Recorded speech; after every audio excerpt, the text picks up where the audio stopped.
किंबहुना या भाखा द्वैताचा जिथ उपखा फेडून या स्वसखा श्री गुरु वंदिला। भगवान श्री रामकृष्ण परमहंस स्वामी विवेकानंद यांच्या चरणी, त्याचप्रमाणे स्वामी श्री भास्करेश्वरानंद यांच्या चरणी, माझ्या सन्मुख पूजनीय स्वामी भवनानंदजी महाराजांच्या चरणी नतमस्तक होतो। आपल्या सर्वांच्या चरणी नतमस्तक होतो आणि आपल्या या वर्षीच्या प्रवचनमालेच्या 5व्या सत्राला प्रारंभ करतो। अनुभवामृताच्या दुसऱ्या प्रकरणामध्ये ज्ञानेश्वर महाराजांनी सद्गुरूंना वंदन केलं, त्यांचं निरुपाधिकत्व सांगितलं आणि ते निरुपाधिकत्व सांगून त्यांच्या संबंधानं कोणतीही उपाधी ही पुरत नाही, त्यामुळे अद्वैत स्वरूपाला प्राप्त होणेही कल्पित भेदामध्ये त्यांना नमन केल्याचं चिंतन ज्ञानेश्वर महाराज सांगतात। हे नमन करताना ज्ञानेश्वर महाराजांनी स्वरूपतः अभेद आणि कल्पित भेद या दोन्हीचा विचार केलेला आहे। काल आपण त्या संबंधामध्ये बोलत होतो, पारमार्थिकम अद्वैतम द्वैतम भजन हेतवे तादृशी यदि भक्ती स्यात् सातु मुक्ती शताधिका। मधुसूदन सरस्वतींनी ज्या हेतून सांगितलंय तोच हेतू ज्ञानेश्वर महाराजांचा इथे आहे। कारण असं असतं की ज्ञानाची परिभाषा जिथे बंद पडते तिथं प्रेमाची परिभाषा सुरू होत असते। कारण ज्ञान हा बोलण्याचा विषय नाही आहे, अद्वैत स्थितीबद्दल बोलता येत नाही, तो अनुभवण्याचाच विषय आहे, तो प्राकट्याचा विषयच नाही। आणि हा अभेद हा पारमार्थिक दृष्टीनेच असला पाहिजे, तो व्यावहारिक दृष्टीने असून चालत नाही। अद्वैतात व्यवहार घडत नाही आणि द्वैतात परमार्थ घडत नाही। द्वैतातला परमार्थ हा समाधानाचा नसतोच, वेदांताच्या दृष्टीनं, अनुभवामृताच्या दृष्टीने मी बोलतोय। कोणत्या मताचं खंडन किंवा कोणत्या मताचा मी हे करतो आहे असा विषय नाही आहे, परंतु अनुभवामृताच्या दृष्टीने जर आपण विचार केला तर द्वैताचा परमार्थ अनुभवामृताला मान्य नाही, परमार्थामध्ये अभेदच पाहिजे। द्वैतमत या संबंधाने काय सांगतं हा प्रश्न वेगळा आहे। दास्यत्व अबाधित राहावं न राहावं याच्या संबंधाने मध्वाचार्यांनी केलेलं भाष्य हे त्यांच्या दृष्टीने किंवा जीवाच्या पारमार्थिक प्रवासातल्या एखाद्या अवस्थेच्या दृष्टीने कदाचित योग्यही असेल। म्हणून मी म्हटलं की कुणाचं खंडन करणं हा ज्ञानोबारायांचा विषय नाहीये।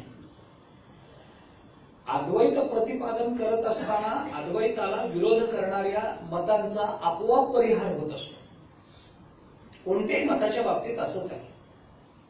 प्रस्थानभेदाच्या भाष्यामध्ये अगदी सुरुवातीला मधुसूदन सरस्वतींचं असं स्पष्ट विधान आहे, नहि ते मुनयो भ्रांतः सर्वज्ञत्वात् तेषाम्, असं वचन आहे।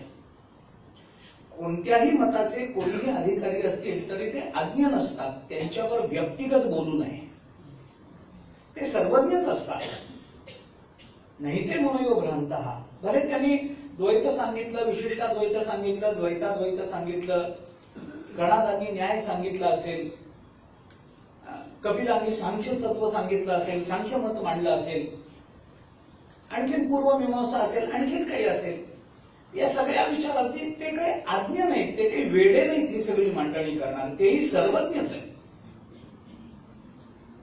करपात्रीजींनी, स्वामी करपात्रीजींनी एका लेखामध्ये असं विधान केलंय, की आपल्याला जे मत पटत नाही त्या मताचं खंडन करत बसण्यात वेळ वाया घालवू नये साधकाने किंवा अभ्यासकाने. आपल्याला जे मत पटत नाही त्या मताचं निराकरण करण्यामध्ये वेळ वाया घालवू नये. ते मत आपल्या करता नाही असं समजावं आणि पुढे चालवं. हा सोपा मार्ग आहे आणि हा योग्य मार्ग आहे. कोणाबद्दल अनादरानं बोलण्याचा आपल्याला काही अधिकार नाही. त्यामुळे ज्ञानेश्वर महाराज कोणाचं खंडन करत बसत नाही. हे चूकच आहे, हे बरोबरच आहे, हे असंच असलं पाहिजे असा कोणताही अभिनिवेश ज्ञानेश्वर महाराजांच्या शब्दातून तशा अर्थाने प्रकट होत नाही. कारण तो अभिनिवेश कालांतराने मतसिद्धीनंतर अभिमानामध्ये कधी प्रवर्तित होतो हे आपल्याला कळत नाही. ज्ञानेश्वर महाराज ते करण्याच्या भानगडीत पडत नाहीत. ते सरळ बोलतात, अद्वैताचंच बोलतात. त्यामुळे पारमार्थिकम अद्वैतम द्वैतम भजन हेतवे हे मान्य आहे. आपण ज्या व्यावहारिक सत्तेविषयी परवा बोलत होतो ती व्यावहारिक सत्ता आचार्यांनी सुद्धा व्यवहाराकरता म्हणून सत्य म्हणून मान्य केली हे बऱ्याच जणांना माहिती नाही. कारण आचार्यांनी व्यावहारिक, प्रातिभासिक आणि पारमार्थिक या तिन्ही सत्तांचा जो सिद्धांत मांडला तो सिद्धांत म्हणून कुठे मांडलेला नाहीये मुद्दा म्हणून. तो आचार्यांच्या सकल वाङ्मयातून तो काढून घ्यावा लागतो. तो तसा प्रतीत होतो. चिंतनाकरता म्हणून आपल्याला त्या सर्व विचाराचा संकोच करून त्या अर्थाने ते मांडावं लागतं. नाही तर आचार्यांनी असं काही कुठे केलं नाही की सत्ता 3 प्रकारची असते, एक प्रातिभासिक, एक पारमार्थिक, एक व्यावहारिक, असं आचार्यांनी कुठं म्हटलं नाही. पण त्या सत्तेवर जाऊन बोलताना आपण गौडपादाचार्यांच्या कारिकांवर आचार्यांचं जे भाष्य आहे ते या दृष्टीने पहा. खरंच बघण्यासारखं भाष्य आहे. अजातवादाची भूमिका सिद्ध करताना आचार्यांनी सत्तेचा विचार केला नाही असं नाही, पण तो मुद्दा म्हणून केल्याचं कुठं दाखवलं नाही. तर तो आपल्या सिद्धांताच्या सिद्धीकरता जे चिंतन आपण करतो, जे मनन आपण करतो किंवा जे प्रतिपादन करतो त्याच्याकरता ते सुलभ व्हावं याच्याकरता म्हणून सत्तात्रयाचा सिद्धांत नंतरच्या विचारवंतांनी केला. आचार्यांनी असं स्पष्टपणाने कुठे त्याचे निर्देश केलेले नाहीत. पण आचार्यांनी हे मान्य केलेलं आहे की ज्या व्यावहारिक सत्तेमध्ये आता आम्ही आहोत की जिथे अजून ब्रह्मानुभव नाहीये पण आमची सुषुप्ती अवस्थाही बाधित झालेली आहे, अशा जागृतीच्या कालामध्ये, अशा व्यवहार दशेच्या कालामध्ये जो व्यवहार आणि जे जग आम्हाला त्या कालापुरतं ज्या रूपानं प्रतीत होतं त्या जगताला त्या कालात सत्यच मानलं पाहिजे हा आग्रह आहे आचार्यांचा.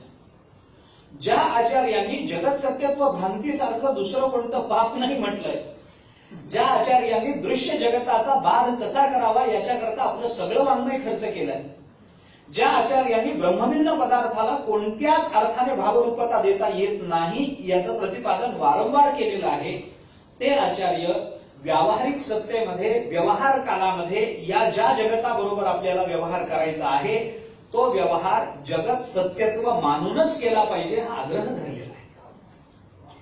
विचाराची प्रगल्भता, विचाराची परिपक्वता आणि विचाराचे दूरगामी परिणाम या सगळ्याच दृष्टीने आचार्यांनी केलेली ही सत्तात्रयाची मांडणी किंवा सत्तात्रयाची पेरणी, त्या सिद्धांताची पेरणी ही फार महत्वाची आहे. हे आपल्याला नंतर लक्षात येतं जसं जसं आपण अद्वैताचं चिंतन करायला जाऊ. मी हे सगळे बोलतो एवढ्या करता की इथं सुद्धा ज्ञानेश्वर महाराजांनी द्वैताचा निराश करावा, द्वैताचं खंडन करावं, अद्वैताचं मंडन करावं हा अभिनिवेश ठेवला नाही. त्यांना जो अनुभव आला तो त्यांनी प्रामाणिकपणाने इथं मांडला आहे.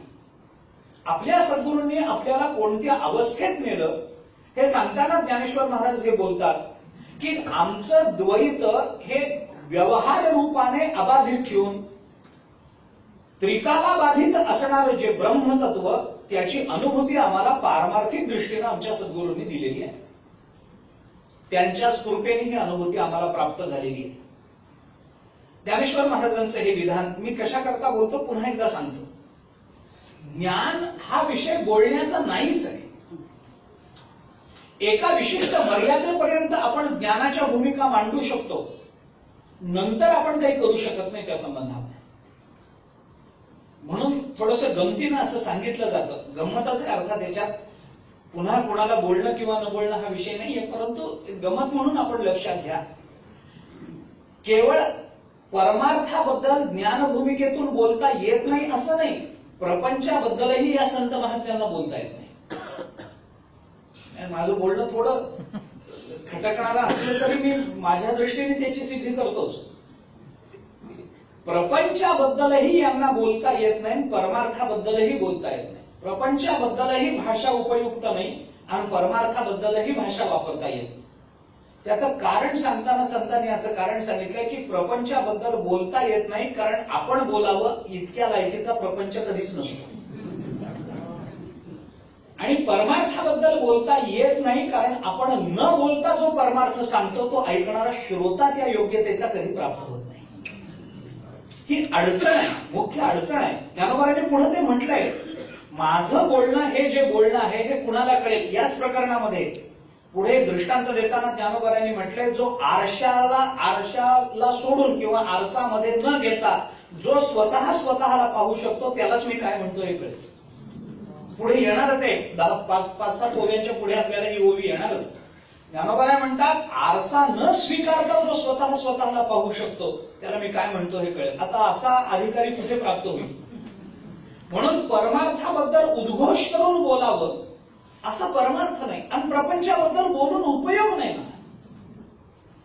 दोरीवर भासणारा सर्प त्याच्याबद्दल किती कौतुक कराल तुम्ही.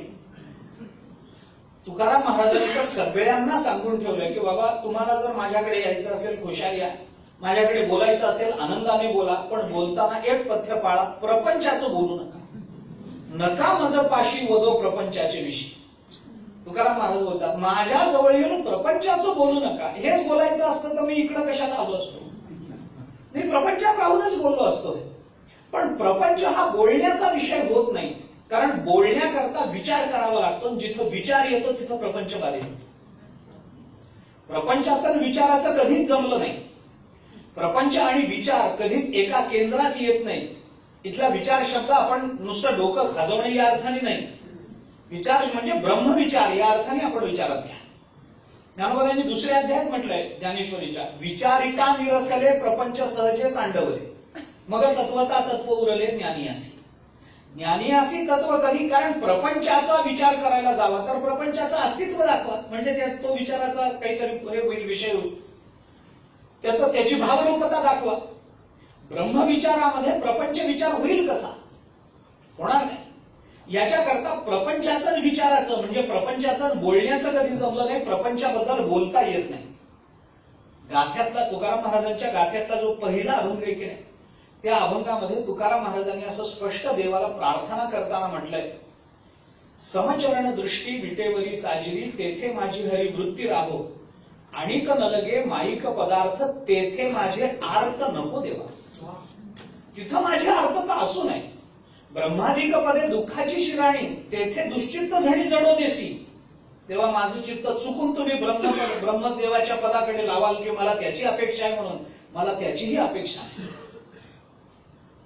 तुका म्हणे त्याचे कळले आम्हा वर्म, जे जे कर्म धर्म नाशिवंत. स्पष्ट म्हटलंय, निर्देश स्पष्ट आहे. तेथे दुश्चित्त झणी जडो देसी देवा, असं करू नका. आम्हाला त्या ब्रह्मदेवाच्या पदाची आम्हाला अपेक्षा नाही, इंद्राच्या पदाची आम्हाला अपेक्षा नाही. इंद्र पदाधिक भोग नव्हे तो भवरोग. तुकाराम महाराज इंद्रपदाचे भोग म्हणजे काय, म्हणून ब्रह्मादिक पदे दुःखाची शिराणी. तुकाराम महाराजांनी 8व्या अध्यायामध्ये आब्रह्म भुवना लोका पुनरावर्तीनो अर्जुन, ब्रह्मपणाचे भडसे न चुकती पुनरावृत्तीचे वळसे, निवटलियाचे जैसे पोट न दुखे, काही ज्ञानोबा यांचं बोलणं आहे. ब्रह्मदेवाचं काय चांगलं, त्या 15व्या अध्यायामध्ये त्या मुमुक्षूचं वर्णन करताना तो असा निघालेला असतो पुढं, हे सांगताना ज्ञानोबारांनी त्याच्या अधिकाराचं फार गोड वर्णन केलं. ज्ञानोबा म्हणतात, हे मुमुक्षू कोण आणि कसे निघाले? भवस्वर्गा उबगले मुमुक्षू योग ज्ञाना वळगले, ते नयोया निघाले पैजा येते. पैज घेऊन आता परत इकडे या भवस्वर्गात यायचं नाही अशी पैज लावून ते पुढे निघाले. कुणाच्या पुढे आणि कसे धावतात? संसाराच्या पाया पुढा पळती वितराग घोडा. वैराग्या घोड म्हणजे स्पर्धा, वैराग्याबरोबर स्पर्धा लावून वैराग्याला ते सांगतात की बाबा वैराग्या, तू प्रपंचाच्या पुढे पळतोस का मी पळतो, बघू आपण.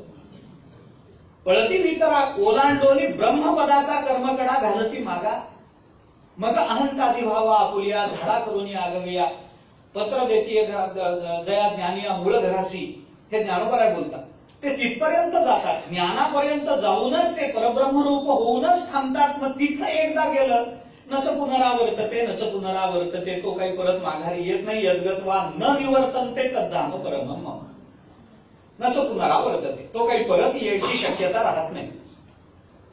सगळं सांगण्याचा हेतू असा की तुकाराम महाराजांनी म्हटलं देवा आम्हाला तिकडं तेथे माझे आर्त नको देवा, माझी आर्तता तिथं नकोच आहे. बाकी सगळं माईक आहे, तुझे चरण सोडले समचरण दृष्टी विटेवरी साजिरी, तेथे माझी हरिवृत्ती राह, माझी वृत्ती तिथं राहिली पाहिजे. काय होतं प्रपंचामध्ये आणि परमार्थामध्ये अडचण ही आहे की प्रपंचामध्ये विषय, परमार्थामध्ये विषय खूप चांगला आहे पण आमची वृत्ती त्या विषयाकडे धावत नाही. आणि प्रपंचामध्ये विषय कोणताच चांगला नाही पण आमची वृत्तीची मरमर तिथंच नाही.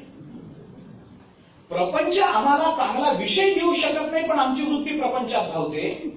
आणि परमार्थामध्ये विषय मात्र परमात्मा आहे पण आमची वृत्ती तिथे जायला तयार नाही. याच्याकरता प्रार्थना करावी लागली, तेथे माझे आर्त नको देवा, या प्रपंचात माझी अर्थता नको, माझी चित्तवृत्ती तिथे अडकू नये. हा विषय कशा करता पारमार्थिकम अद्वैतम द्वैतम भजन हेतवे, तादृशी यदि भक्ती स्यात् सा तो मुक्ती शताधिका. म्हणून प्रेमाचं बोलणं हे बोलणं म्हणजे ज्ञानाच्या पुढचं बोलणं आहे. जेव्हा परब्रह्म स्वरूपाचं ज्ञान झालं आणि ती अवस्था आली, तिथे शब्द उपयुक्त ठरत नाही, त्यावेळेला प्रेमानंच बोलावं लागतं. त्याची दोन कारणं, एक तर प्रेमामध्ये कल्पित भेद स्वीकारला जातो एक, आणि प्रेमामध्ये काहीही बोललेलं खपून जातं दोन. जिथं प्रेम असतं तिथं तुम्ही काही बोला, मग आई सहन करते, आई सहन करते. एखादं लहान मूल जे नुकतं बोलायला लागलेलं आहे त्याच्या कानावर काही शब्द नव्याने पडतायत, त्याचा अर्थ ग्रहण करण्याचा तो प्रयत्न करतो आहे, अशा वेळेला त्याच्या कानावर शब्द पडतो वेडा, आणि तो आईला म्हणतो आई तू वेडी आहेस. ती आई आपल्याला वेडी म्हटल्याचं 4 बायकांमध्ये कौतुकानं सांगते. अहो काय आमचा मुलगा हुशार आहे हो, माझा बाळा हुशार आहे हो, किती हुशार, मला वेडी म्हणाला. आता ही हुशारी जर नवऱ्याने दाखवली तर अडचण इथे आहे. भाषेचा जेव्हा विषय येतो त्यावेळेला प्रेमात वापरलेली भाषा आणि ज्ञानात वापरलेली भाषा याच्यात फरक पडतो. ज्ञानामध्ये अनुभवानुसार भाषा वापरावी लागती आणि तो अनुभव हा भाषेच्या किंवा शब्दाच्या अतीत असेल तर तो अनुभव प्रकट करता येत नाही. परंतु प्रेमामध्ये आलेल्या अनुभवानुसार भाषा बदलली तरी सुद्धा तो दोष ठरत नाही, तो दोष ठरत नाही. म्हणून ज्ञानेश्वर महाराजांनी आतापर्यंत जे केलेलं वर्णन आहे ते ज्ञान स्वरूपातलं आहे म्हणून कठीण वाटत गेलं आपल्याला. आता ज्ञानोबा आहे त्याच सद्गुरूंच्या संबंधानं प्रेमानं बोलतात म्हणून सुवसखा असा शब्द वापरला. हे प्रेमाचं बोलणं आहे, नात्याचं बोलणं आहे. नातं म्हटलं की प्रेम येतं, ही प्रेमाची भाषा आता ज्ञानेश्वर महाराज वापरतात. किं बहुनारी या भाका द्वैताचा जेथे उपखा फेडोनिया स्वसखा गुरु वंदिला. ते स्वसखा का म्हटलं याच्या संबंधाने काल आपण थोडंसं बोललो. याच्या पुढे ज्ञानेश्वर महाराजांनी त्या सख्याविषयी जी भाषा वापरली ती स्वसखा का म्हटलं ते आपल्याला पुढे अजून बोलायचंय. याच्या सख्याची नवाई अंगी एकपणा रूप नाही आणि गुरुशिष्य दुवाळी ही पवाडू केला. ज्ञानेश्वर महाराज पुढे बोलतात कारण सख्यत्वाचा एक विशिष्ट असा विचार असतो. सखा कुणाला, कारण आता बोलता येत नाहीये, त्यांना एक म्हणणं हे सुद्धा त्यांना अपमानास्पद आहे. हे तुमचं बोलून झालं ना, मग आता त्यांना सखा म्हटलं तर द्वैतात येतील की नाही, येतील. पण सखा हा शब्द ज्ञानेश्वर महाराजांना बोलण्याचं कारण हे आहे की सखा तो असतो की आपण काहीही बोललं तरी तो ऐकून घेतो, शिक्षा करत नाही. तसं आम्ही आमच्या सद्गुरूंच्या संबंधानं द्वैतवाचक जरी काही बोलायला लागलो, वंदन करणारा आणि वंद्य विषय हे नसताना सुद्धा आम्ही जे बोलायला लागलो तरी फक्त सखाच हे ऐकून घेऊ शकतो, दुसरं कोणी ऐकून घेऊ शकत नाही. ज्ञानेश्वरीतली ओवी मी आपल्याला याला प्रमाण म्हणून सांगतो. अर्जुन आणि भगवंताच्या बाबतीमध्ये अर्जुनाने भगवंताला सखा म्हटलं की नाही, सखेती मत्वा प्रसभम यदुक्तम, हे कृष्ण हे यादव हे सखेती असं म्हणून भगवंताला अर्जुनाने सखा संबोधला 11व्या अध्यायात. आता हा काही सखा आहे काय त्याचा, हा सखा आहे का? नाहीये. पण सखा म्हणण्याचा परिणाम असा होतो. ज्ञानोबारांनी त्याचा खुलासा केला. ज्ञानोबाराय म्हणतात, फार गोड शब्द ज्ञानोबारांनी वापरले, सख्याचे उद्धत सखा साहे निवांत. जो दोघांमध्ये जर सख्यत्व असेल तर एकाचा उद्धटपणा दुसरा सखा सहन करतो, दुसरं कोणी सहन करू शकत नाही. मित्राला तुम्ही काही बोला, अर्थात काय आहे, मित्र, सुहृद आणि सखा हे तीन वेगळे. मित्र म्हणजे सखा नव्हे, सुहृद म्हणजे सखा नव्हे. आपण भगवान श्रीकृष्णाच्या गोकुळातल्या लीलांच्या संबंधामध्ये ज्या वेळेला विचार करतो त्यावेळेला हे श्रीदामा काय किंवा पेंद्या काय, हे काय, हे सगळे भगवंताचे मित्र म्हणले गेले. आपण मित्र म्हणतो, पण भागवतांनी त्यांच्याकरता वापरलेला शब्द सखा असाच, सखा असाच शब्द आहे. मग ते कोणते सखे, कसे, त्यांचं सख्यत्व कसं मानायचं, काय मानायचं, वयानं वडील असणारे सखे कोण, त्याच्यामध्ये 4 प्रकार आहेत सख्यामध्ये. पण ते भक्तिशास्त्राच्या दृष्टीने, आता त्या संबंधानं आपल्याला विचार करण्याचं कारण नाहीये. भक्तिशास्त्राच्या दृष्टीने आपल्याला त्या सख्यत्वाचा विचार करता येईल. मला आता तोही विचार आत्ता मांडायचा नाही, कारण भगवान श्रीकृष्णाच्या वयाचे, भगवान श्रीकृष्णाच्या वयापेक्षा लहान असणारे, भगवान श्रीकृष्णापेक्षा थोडेसे मोठे असणारे आणि भगवान श्रीकृष्णापेक्षा थोडे मोठे असून भगवंताच्या मातेने ज्यांच्यावर भगवंताला सांभाळायची जबाबदारी दिली होती असे सगळे मिळून ते 4 सखे आपल्याला भक्तिरसामृत सिंधूमध्ये पाहता येतील. ते पाहून घ्या. आता इथं ज्या सख्यत्वाचा विचार आहे, सख्याचे उद्धत सखा साहे निवांत. काही जरी बोललं तरी तो सहन करतो, काही बोलू देत. आपण अमरकोशामध्ये जर पाहिलं तर मित्र, सुहृद आणि सखा या तिन्हीचे अर्थ वेगवेगळे दिले.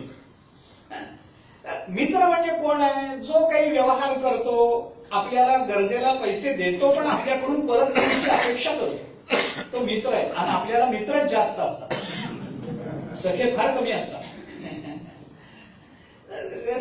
सख्यत्वामध्ये म्हणून सखा शब्दाचा एक अर्थ स्नेह असा केला, जिथं खरं स्नेह आहे. महाभारतात कार्यापेक्षाही वर्तनते भाव स्निग्धा सुदुर्लभ. स्नेह, स्निग्धता, भाव स्निग्ध हे दुर्लभ असतात, सखे दुर्लभ असतात. मित्र पुष्कळ होतील, सुहृदही पुष्कळ भेटतील, पण सखे हे फार अवघड आहे. चांगला सखा मिळणं किंवा सखा प्राप्त होणं हे खूप अवघड. ज्ञानोबाराय म्हणतात, हे आमचे ज्ञानोबारायांनी आपल्या सद्गुरूंच्या संबंधाने 2 नात्यांचा विचार केला. एक आमचे सद्गुरू आमची आई आहे 15व्या अध्यायामध्ये ज्ञानेश्वरीच्या, आणि आमचे सद्गुरू हे आमचे सखे, हे दुसरं नातं. रक्ताचं नातं सांगायचं असेल तर या 2 नात्याचा विचार ज्ञानेश्वर महाराजांनी केला. आता सखा कोण आहे? काही बनलं तरी तो ऐकून घेतो. वास्तविक तो त्या स्थितीत नसताना आपण त्याला त्या स्थितीपर बोललो तरी तो ऐकून घेतो, आणि तो त्या स्थितीत असताना आपण त्याच्या स्थितीचा गौरव नाही केला तरी तो ऐकून घेतो. मी आपल्याला अनेक उदाहरणं या संबंधामध्ये सांगतो. भगवान श्रीकृष्णाचे सखे, ते त्यांचा रोज खेळ चालायचा. खेळ चालताना भगवंतावर डाव आला, भगवान इतरांवर डाव गेला की भगवान त्याच्या पाठीवर बसायचे, त्याला पळवत न्यायचे. पण स्वतःवर डाव आला की म्हणायचे आता सूर्यास्त झाला, आता घरी जायची वेळ. असं भगवंताचं रोजच होत होतं. तर ते श्रीदामा नावाचा एक सखा होता भगवंताचा. त्यांनी एके दिवशी त्यांनी हे हेरलं की याच्यावर डाव आला की हा घरी जायची भाषा करतो. मग त्यांनी ते हेरलं. तो म्हणाला आज रात्र झाली तरी चालेल, पण तुझा डाव तुला घेतल्याशिवाय आम्ही सोडणार नाही. मग श्रीदामा त्यांच्या पाठीवर बसला भगवान श्रीकृष्णाच्या, आणि एखाद्या घोड्याला लगाम लावावा तसं आपलं उपरणं भगवंताच्या गळ्यात अडकवून त्यांच्या पाठीवर बसून भगवंताला पळायला लागलं. भगवंताला आनंद वाटला याचा. हेच सख्यत्वाचं लक्षण. त्याचा आनंद होतो त्याला. ददाती प्रतिगृह्णाती हे प्रीतिलक्षण म्हणून सांगितलंच जातं. गुह्यम आख्याती पृच्छती भूमते भोजयते चैव हे प्रीतिलक्षण म्हणून सांगितलंच जातं. हे प्रीतिलक्षण आहे. पण ही प्रीती, सख्यत्वाची प्रीती एवढ्यापुरतीच मर्यादित नाही. ज्ञानोबारायांनी त्याचे चिंतन करताना आणखीन एक गंमत सांगितली. सख्यत्व का असं ज्ञानोबारायांना अभिप्रेत आहे, त्याचे आणखीन एक कारण मी आपल्याला सांगतो. ज्ञानेश्वर महाराजांनी ज्ञानेश्वरीमध्ये भगवान श्रीकृष्णाने अर्जुनाला गीता सांगितली. तर हे गुह्य आहे सगळं, राजविद्या राजगुह्य आहे. इति गुह्यतमं शास्त्रमिदमुक्तं मया नघ एतद् बुद्ध्वा बुद्धिमान् स्यात्. कृतकृत्यश्च भारत, तो बुद्धिमान पाहिजे, तो गुह्य कळणारा पाहिजे, कारण हे सगळ्या गुह्यातलं गुह्य आहे. राजगुह्य म्हटलंय त्याला. म्हणजे इतर सगळी जी गुह्य आहे त्या गुह्यातला राजा म्हणजे काही असेल तर 9वा अध्याय, असं 9व्या अध्यायाचं वर्णन केलं, राजविद्या राजगुह्य. मग हे गुह्य इतकं असं कठीण, इतकं अंतःकरणातलं, हे भगवंतांनी अर्जुनालाच का सांगावं? इतर कोणी त्यावेळेला कुरुक्षेत्रावर नव्हतं का? अनेक जण होते. अर्जुनापेक्षा अधिकारी मंडळी नव्हती असं नाही. अर्जुनाचाच मोठा भाऊ धर्मराज युधिष्ठिर अर्जुनापेक्षा आध्यात्मिक दृष्टीनं अधिकारी होते. कधी खोटं बोलले नाहीत, कायम चांगले राहिले, कायम मर्यादेत राहिले. कुणी कसंही वागलं तरी अंतःकरणामध्ये क्षमा नावाचा एक सद्गुण धारण करून ठेवलाच होता. हे सगळं होतं त्यांच्याजवळ. युद्ध नकोच म्हणत होते ते, सगळं चांगलंच होतं. तरी ही गीता धर्मराज युधिष्ठिराला सांगितली. भीमाला सांगण्याचा तर काही प्रश्नच नाही. बुधवा बुद्धिमानस्या. ज्ञानोबारांनी पहिल्या अध्यायामध्ये भीमसेन बेथू असे शब्द म्हणून भीमसेन बेथू. बेथू म्हणजे बथड डोक्याचा, बेथ शब्दाचा अर्थ. पण ते ज्ञानोबारांना शोभतं काही म्हणणं, आपण म्हणू नये, ते भीमाला कळलं तर फार वाईट.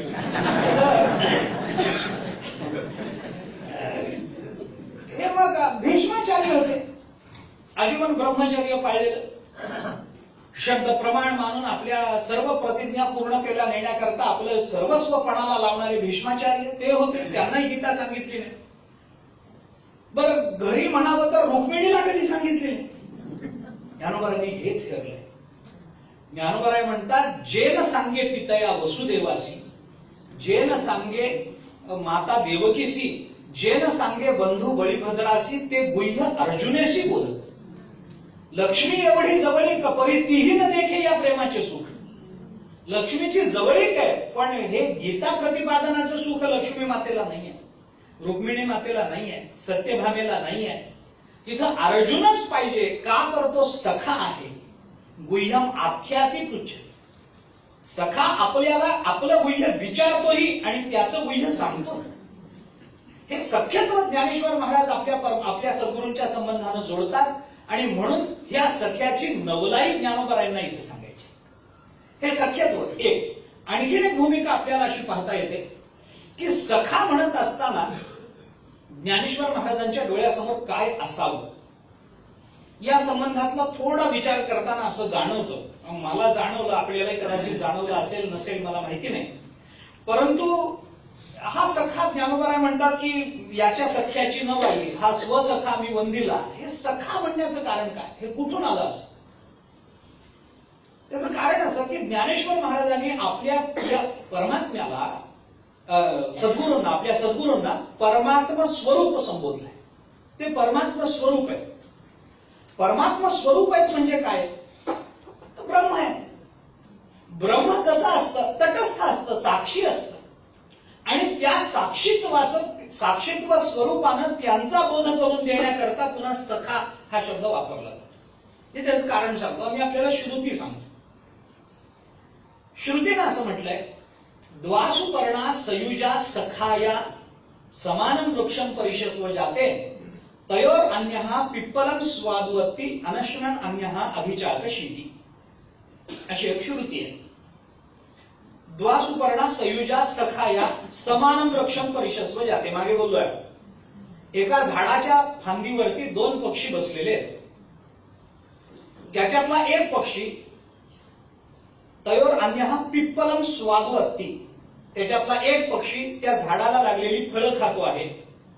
आणि अनश्नन अन्यः अनश्नन, दुसरा काही खात नाहीये. पण अभिचाक शीती, हा व्यवस्थित फळं खातो आहे की नाही ते मात्र तो पाहतो आहे. आता ही जी श्रुती आहे, या श्रुतीचा नेमका अर्थ काय करायचा? कृपात्रीजींनी या संबंधात एक प्रसंग लिहिला. त्या हडप्पा मोहनजोदडोचं जे उत्खनन झालं, त्या उत्खननामध्ये एक दगड असा सापडला की त्या दगडावरती हे चित्र काढलेलं होतं की एका झाडाच्या फांदीवर 2 पक्षी बसलेत आणि एका पक्षाच्या चोचीमध्ये फळं आहेत आणि दुसरा पक्षी त्याच्याकडे पाहतोय ज्याच्या चोचीमध्ये फळं नाहीये. तर मग आता ह्या सगळ्याचा अर्थ काय असावा? कारण चित्रकलेवरून संस्कृती ओळखता येते. मग हे काय असावं याची चर्चा सुरू झाली. तर काही जणांचं म्हणणं हे पक्षी वगैरे हे सगळं इजिप्तच्या संस्कृतीमध्ये जास्त दिसतं. तर अशी ती चौकशी करत जेव्हा ते लोक काशीत आले तेव्हा काशीतल्या लोकांनी सांगितलं हे काही नाहीये, हे उपनिषदाचं वचन आहे. द्वासुपर्णा सयुजा सखाया समान, याच्यावर एक अधिकरण आहे आचार्यांचं ब्रह्मसूत्र भाषामध्ये.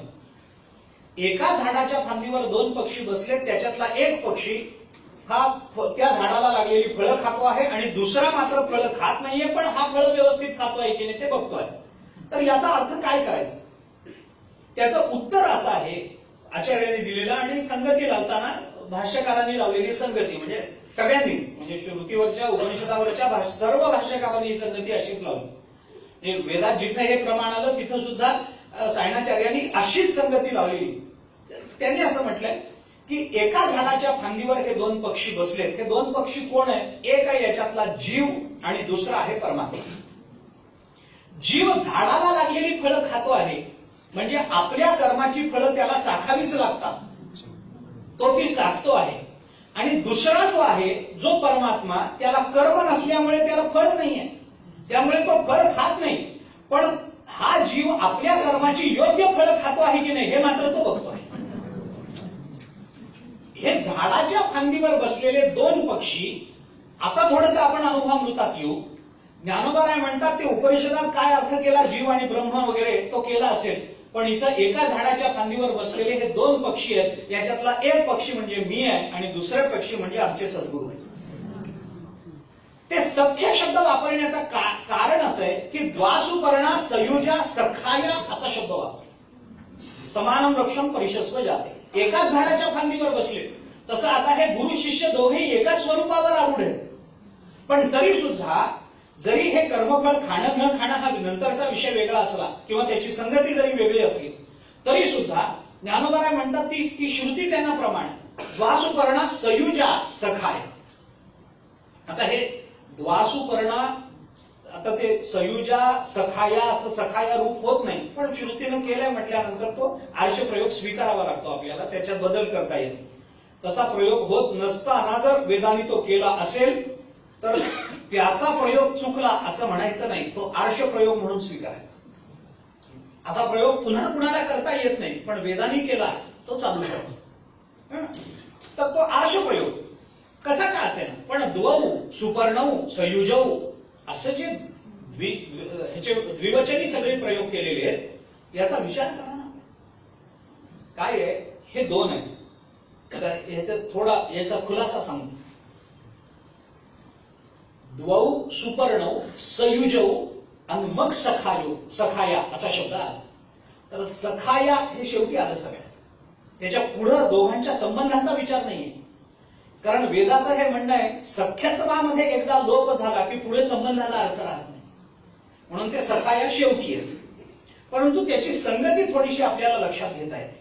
काय असतं, तुकाराम महाराजांचा एक अभंग आहे, मी थोडं वेगळीकडून जातो, काल्याच्या प्रसंगातला. तुकाराम महाराज असं म्हणतात, तुझी संगती झाली आमुची निश्चिंती. तुझ्या संगतीमध्ये आमची निश्चिंती झाली. नाही देखील येथे मिळे भोग सुखाचे सोहळे, घरी ताकाचे सरोवर येथे नवनीताचे पूर, तुका म्हणे आता आम्ही नवसो दवडीता. तुकाराम महाराजांनी काल्याच्या प्रसंगातला तो अभंग आहे. याच्यामध्ये तुझ्या संगतीनं निश्चिंती झाली हे जे म्हणणं आहे ना, त्याच्यामध्ये निश्चिंती ही अभेदात्मकच असते आणि संगती ही भेदातच असते. तर भेदाने अभेद कसा प्राप्त झाला? भेद हे अभेदाचं साधन कसं बनू शकतं? भेदाने भेदच कळेल, अभेद कसा कळेल? तर भेदानेच अभेद कळत असतो. भेद निर्देश असतो अभेदे अपि उपचर्यते. आचार्यांनी एका अधिकरणामध्ये म्हटलं की अभेदाचा आपल्याला अभेद जर सांगायचा असेल तर तो भेदानच सांगावा लागतो, तो अभेदानं सांगता येतो. ज्ञानोबारांनी त्याला एक उदाहरण दिले. शून्य जै दावावे झाले बिंदुले पाहिजे एक केले, तैसे अद्वैत सांगावे बोले द्वैत कीजे.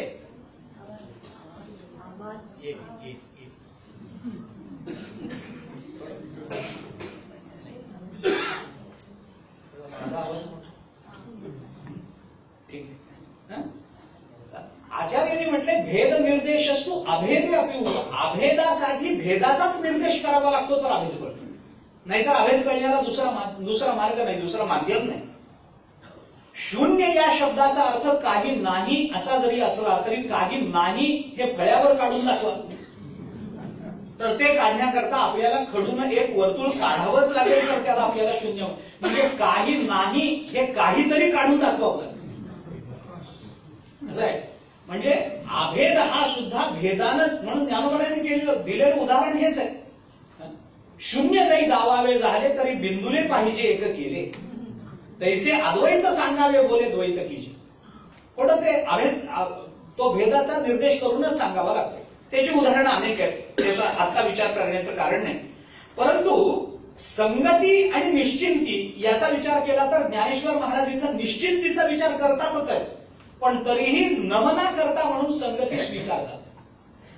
म्हणून हे द्वौ सुपर्णो हे जे सगळे प्रयोग केलेत की नाही, त्याच्यामध्ये संबंध हा 4 प्रकारांनी येतो.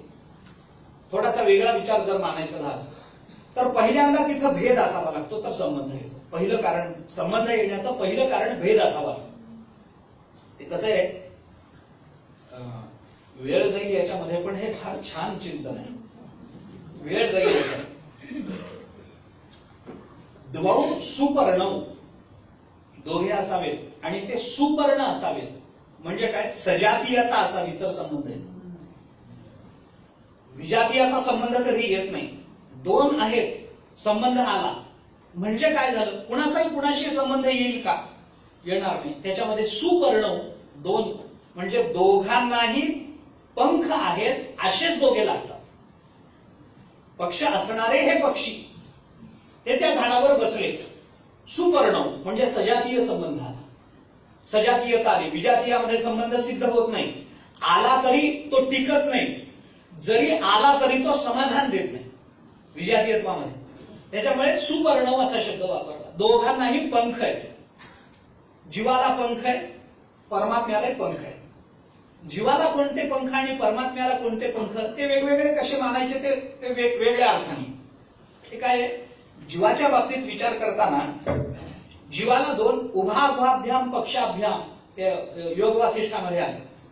ज्ञान आणि कर्म हे जीवाचे पंख आहेत. त्या पंखातली ताकद तेवढीच आहे. पण परमात्मा हा सुद्धा सपक्ष आहे. एकनाथी भागवतामध्ये एके ठिकाणी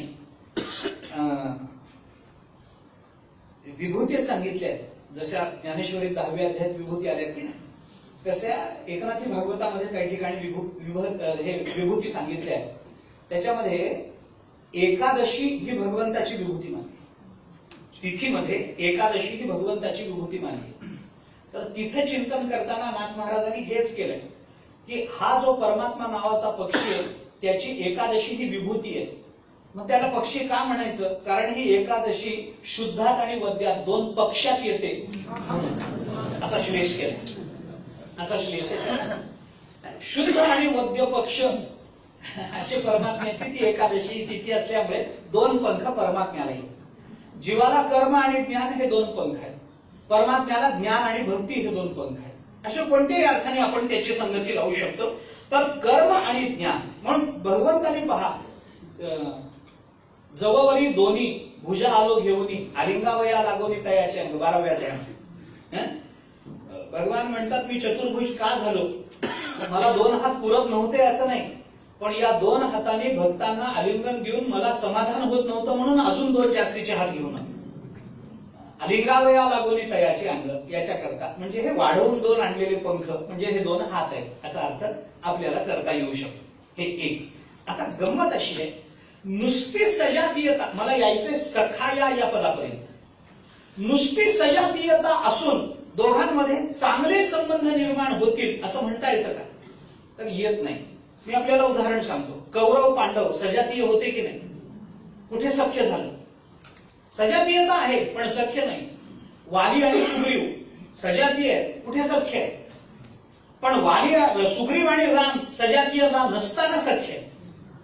म्हणजे नुसती सजातीयता उपयोगाची नाही, म्हणून सुपर्ण झाल्यानंतर त्या दोघांमध्ये काहीतरी संबंध यावा लागतो. म्हणून सयुजा असा शब्द पुढे आला. सुपर्ण सयुजा ते एकमेकांशी जोडलेले असले पाहिजे. कौरव पांडव एकमेकांशी मनाने जोडलेलेच नव्हते, म्हणून त्यांच्यामध्ये सख्यत्व प्रतीत झालं नाही. सुग्रीव आणि वाली एकमेकांशी मनानं जोडलेलेच नव्हते. ऋषमुख पर्वतावर जर तू आलास तर तुझं मस्तक धडा वेगळं होईल असा ऋषींचा शाप असल्यामुळे वाली तिथपर्यंत जात नव्हता. म्हणून सुग्रीव ऋषमुखावर जाऊन राहिले. म्हणजे काय झालं, एकमेकांच्या अंतःकरणात एकमेकांबद्दल द्वेषच होता. दुर्योधनाच्या अंतःकरणामध्ये किंवा धृतराष्ट्राच्याही अंतःकरणामध्ये कायमस्वरूपी भीमाबद्दल द्वेष, कायमस्वरूपी आहे. त्याला काय त्या अन्नामध्ये विष घालून मारण्याचा प्रयत्न झाला, पाण्यात बुडवून मारण्याचा प्रयत्न झाला, लक्षाग्रहाला अग्नी लावून मारण्याचा प्रयत्न झाला, एक प्रयत्न झाला काय, त्यातल्या त्या भीमावर जास्त कटाक्ष होता. हे सगळं युद्ध जेव्हा संपलं ना त्यावेळेला हे पांडव, आता हे युद्ध संपलंय, जाऊ द्या, मरणांत आणि वैराणी असं आहे म्हणून धृतराष्ट्राच्या दर्शनाला गेले. भगवान श्रीकृष्ण बरोबर होते. तर धृतराष्ट्राने सांगितलं, दर्शनाला आल्याबरोबर खूप खोटा आनंद व्यक्त केला. वा वा, तुम्ही आलात, बरं झालं, हे व्हावं अशी माझी इच्छा नव्हती, पण प्रारब्धापुढे कोण बोलू शकतं, अशा पद्धतीची विधानं धृतराष्ट्राने तिथे केली. ही सगळी विधानं करून झाल्यानंतर मग धृतराष्ट्राने विचारलं, अरे बाकीच्यांचं जाऊ द्या, मला पहिल्यांदा भीमाला भेटू दे, मला भीमाला भेटायचंय. असं म्हणल्यानंतर भीमाला स्वाभाविक आनंद झाला. काय काका प्रेम करतात. पण तेव्हापासून आतापर्यंत काका पुतळ्यांमधलं प्रेम खरं आहे असं कधीच घडलं नाही. हे कोणत्या अर्थाने घ्यायचं ते तुम्ही घेऊ शकता, परंतु ते तसं झालंच आहे. भीमाला इतका आनंद वाटला की आता धृतराष्ट्र आपल्याला इतके प्रेम करतात, आपले काका वडिलांच्या जागी आहेत, म्हणून भीम लगबगीने पुढे निघाला. तर भगवंताने हात धरून भीमाला मागे ओढलं, थांब. आणि तिथं भीमाच्या आकाराचा एक लोखंडाचा पुतळा होता, तो भगवंतानी पुढे केला. त्याला आलिंगन देऊन धृतराष्ट्राने इतकं दाबलं की लोखंडाचा भरीव पुतळा त्याचा चुरा झाला, असं वर्णन महाभारतात. तिथे जर भीम असता, कारण भीमाला जेव्हापासून कौरव आणि पांडवांमध्ये ही द्वेषाची ठिणगी पडली तेव्हापासून भीमाचा भरीव पुतळा लोखंडाचा करून त्याला आलिंगन देऊन मारण्याचा सराव धृतराष्ट्राने केला होता. हे देवाला माहिती होतं, अर्थात त्याला काय माहिती नाही. माहिती होतं हे म्हणणं चुकीचं आहे. न सांगता तुम्हा कळू येते अंतर, विश्वी विश्वंभर परिहाराची न लगे, तुकाराम महाराज म्हणतात. न सांगता क्षीण भाग पांडुरंग जाणत असे, तुकाराम महाराजांचं वचन. त्याला सांगावंच लागत नाही, त्याला सगळं कळतं तरी लोक सांगतात. त्याला सगळं कळ, अरे तो जर सर्व साक्षी आहे तर त्याला कळणार नाही का.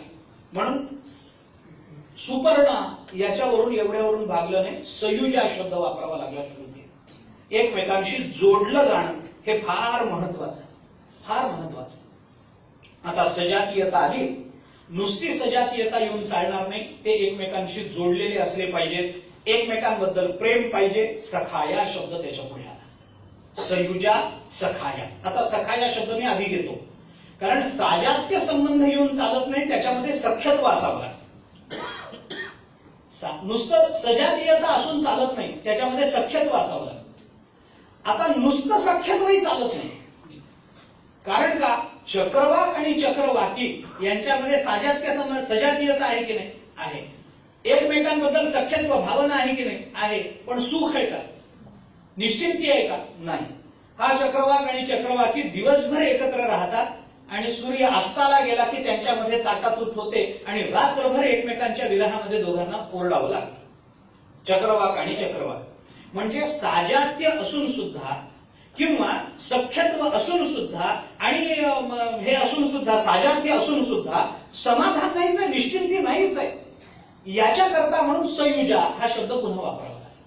म्हणजे श्रुतीचं बोलणं हे अशा पद्धतीनं एकेका टप्प्याने पुढे जाणं. चक्रवाक आणि चक्रवाकी दिवसभर एकत्र आहेत, पण रात्र झाली की त्या दोघांची ताटातूट होते आणि पुन्हा सूर्य उदयाला आला की ते दोघे पुन्हा एकमेकांना भेटतात. त्या चक्रवाकाला रामचंद्र प्रभूंचा शाप आहे, याचा संदर्भ रामायणात आहे. भावार्थ रामायणामध्ये नाथ महाराजांनी कुणाकुणाला रामचंद्र प्रभूंनी या 14 वर्षाच्या काळात शाप दिलेत याचं वर्णनच केलं. त्याच्यामध्ये या चक्रवाकाला शाप. रामचंद्र प्रभू जेव्हा सीतेच्या विरहामध्ये आरडाओरडा करत निघाले सीते करून, त्यावेळेला चक्रवाक आणि चक्रवाकी झाडावर बसले होते. तर त्यावेळेला त्या चक्रवाकीने आपल्या नवऱ्याला सांगितलं, बघा हो म्हणे, काय पत्नीच्या विरहामध्ये बिचाऱ्याची अवस्था झाली, अखंड तिचं नाव घेतो, अखंड तिचं चिंतन करतो. आणि हे सांगून नुसतं ती थांबली नाही, शेवटी स्त्री होती, चक्रवाकी आहे ना, स्त्री आहे, त्यामुळे तिने लगेच नवऱ्याला विचारलं, का हो, मी हरवले तर तुमचंही असंच होईल का? आता हे विचारायचं काही कारण आहे का? पण विचारलं, कारण ते होतीच ती. तर तिने विचारलं, मी जर असं काही तुमच्यापासून वेगळी झाले तर तुम्ही माझ्या नावाने असाच आरडाओरडा कराल का? त्यावेळेला त्या चक्रवाकाने सांगितलं, वेडी आहेस का तू? अगं मी तुझ्या नावाने आरडाओरडा करीन असं तुला वाटलंच कसं? मी म्हणाली, म्हणजे काय? तो म्हणाला, अगं या मूर्ख रामासारखा मी तुला एकटा सोडीन असं वाटतं काय? हा राम मूर्ख, असेच शब्द आहेत, असेच शब्द आहेत. राम मूर्ख आहे, त्याला कळलं नाही आपल्या बायकोला एकटं सोडू नये, तो घेऊन गेला, कळू नये याला पत्नीला एकटं सोडू नये म्हणून. मी तसा मूर्ख नाहीये, त्यावेळेस तुला सोडणार नाही. हे रामचंद्र प्रभूने ऐकलं आणि ते म्हणाले, तुला असं वाटतं का मी तुला शाप देतो, तो दोघांमध्ये वियोग स्थापित. मग ती बिचारी रडली. ती म्हणाली, माझा काय दोष आहे? मूर्खपणाचं विधान नवऱ्याने केलंय, मी का भोगू? मग रामचंद्र प्रभू म्हणाले, बरोबर आहे, पण त्याच्याशी तू जोडली गेलेली आहेस ना, म्हणून तुलाही भोगावं लागेल. म्हणून पुन्हा सांगितलं की दिवसभर एकत्र राहाल, रात्री वेगळे राहा. मग सूर्य उदयाला आला की ते दोघे एकत्र येतात. हे ज्ञानोबांनी 16व्या अध्यायात सांगितलं. कुठून कुठले प्रवास आहेत आपण पाहू. 16व्या अध्यायाला लिलिंग देह कमळाचा, पोटी वेच तयाचित भ्रमराचा, बंदी मोक्ष जयाचा उदयला होय, शब्दाची आसकडी, भेद नदीच्या दोही खडी, आरडते विरह वेळी बुद्धी बोधून, तया चक्रवाकाचे मिथून, सामरस्याचे समाधान, भोगवी जो चिद्गगन भुवन दिवा. हे 16व्या अध्यायामध्ये सूर्य उदयाला आल्यानंतर आता हे चक्रवाक आणि चक्रवाकी कोण आहेत ते 16व्या अध्यायात लक्षण आहे. तो चक्रवाक म्हणजे बोध आहे आणि ही चक्रवाकी म्हणजे बुद्धी आहे. ही बुद्धी आणि बोध यांचा रात्रीत वियोग होतो, म्हणजे अज्ञानात वियोग होतो. पण सद्गुरु रूपी सूर्य उदयाला आला की ती बुद्धी त्या बोधाला प्राप्त होते आणि ते दोघे एक होऊन जातात. अशी लक्षणं 16व्या अध्यायात. पण या चक्रवाक आणि चक्रवाकीमध्ये साजात्य संबंध असूनही आणि सख्यत्वाचा संबंध असूनही निश्चिंती नाहीये ना, मग संयुजा शब्द वापरावा लागला. संयुजा म्हणजे एकमेकांशी जोडल्या गेलेले असे पाहिजे. जोडल्या गेलेले हे सांगण्याकरता म्हणून समानम वृक्षम परिशस्व जाते. एकाच झाडाच्या फांदीवर ते बसलेले. एकाच म्हणजे काय झालं? साजात्य संबंध झाला, सख्यत्व संबंध झाला, त्याच्यामध्ये आणखीन एक सादेश्य संबंध झाला. एकाच देशामध्ये राहतात. कारण चक्रवाक आणि चक्रवाकीमध्ये देशांतर आहे. एक या टोकाला आहे नदीच्या, एक या टोकाला आहे, देश बदलला. म्हणून सादेश्य संबंध सांगण्याकरता मग समानम वृक्षम परी, एकाच झाडाच्या फांदीवर म्हणजे एकाच देशामध्ये राहतात. पण एकाच देशामध्ये राहून सुद्धा समाधान नाही. कारण हाच देह आणि याच देहाच्या हृदयामध्ये परमात्मा असूनही जीव अज्ञान भोगतोच आहे की कुठे कुठे त्याला निश्चिंती आहे. म्हणून मग सयुजा, युजा म्हणजे जोडलं जाणं, जोडलं जाणं म्हणजे जाणणं. युज धातूवरून आपण हा सगळा जर विचार केला तर म्हणून मग उपनिषदाला सयुजा शब्द वापरावा लागेल. हे मी सगळं का सांगतो आपल्याला की याच्यातल्या सखाया या शब्दावरून जसे सर्व संबंध स्वीकारावे लागतात, तसं ज्ञानेश्वर महाराजांनी आपल्या सद्गुरूंना सखा असा जो शब्द वापरला त्याच्यावरून हे सगळं मानावं लागतं. एकदेशित्व मानावं लागतं, एक काल मानावा लागतो, सादेश्य संबंध मानावा लागतो, साजात्य संबंध मानावा लागतो. कारण आता त्यांच्यामध्ये भेद राहिला नाही ना, सद्गुरू आणि शिष्य यांच्यामध्ये भेद राहिला नाही. त्यामुळे ते समान अवस्थेला प्राप्त झाले. समान अवस्थेला प्राप्त झाले म्हणून सखा शब्द वापरला, काल आपण बोलून आल्याप्रमाणे. अशा पद्धतीने सर्व गुणांनी युक्त, सर्व पद्धतीने युक्त असे आम्ही आणि सद्गुरू आहोत. त्यामुळं आम्ही कल्पित भेदामध्ये पण वास्तव अभेदामध्ये आहोत हे ज्ञानेश्वर महाराज सांगतात. आणि म्हणून त्यांच्या सख्यत्वाची, याच्या सख्याची नवाई अंगी एकपणा पण रूप नाही. नवाई काय? कारण काय आहे, ज्ञानेश्वर महाराज सद्गुरूंच्या संबंधाने ही जी नवलाई सांगतात तोही एक वेगळा चिंतनाचा विषय. ज्ञानेश्वर महाराजांना याची नवाई वाटावं असं याच्यामध्ये काय? नवल माणसाला कधी वाटू शकतं? नवल वाटण्याचं कारण काय? आपल्याला एखाद्या गोष्टीचं नवल आहे असं आपण म्हणतो. म्हणजे काय?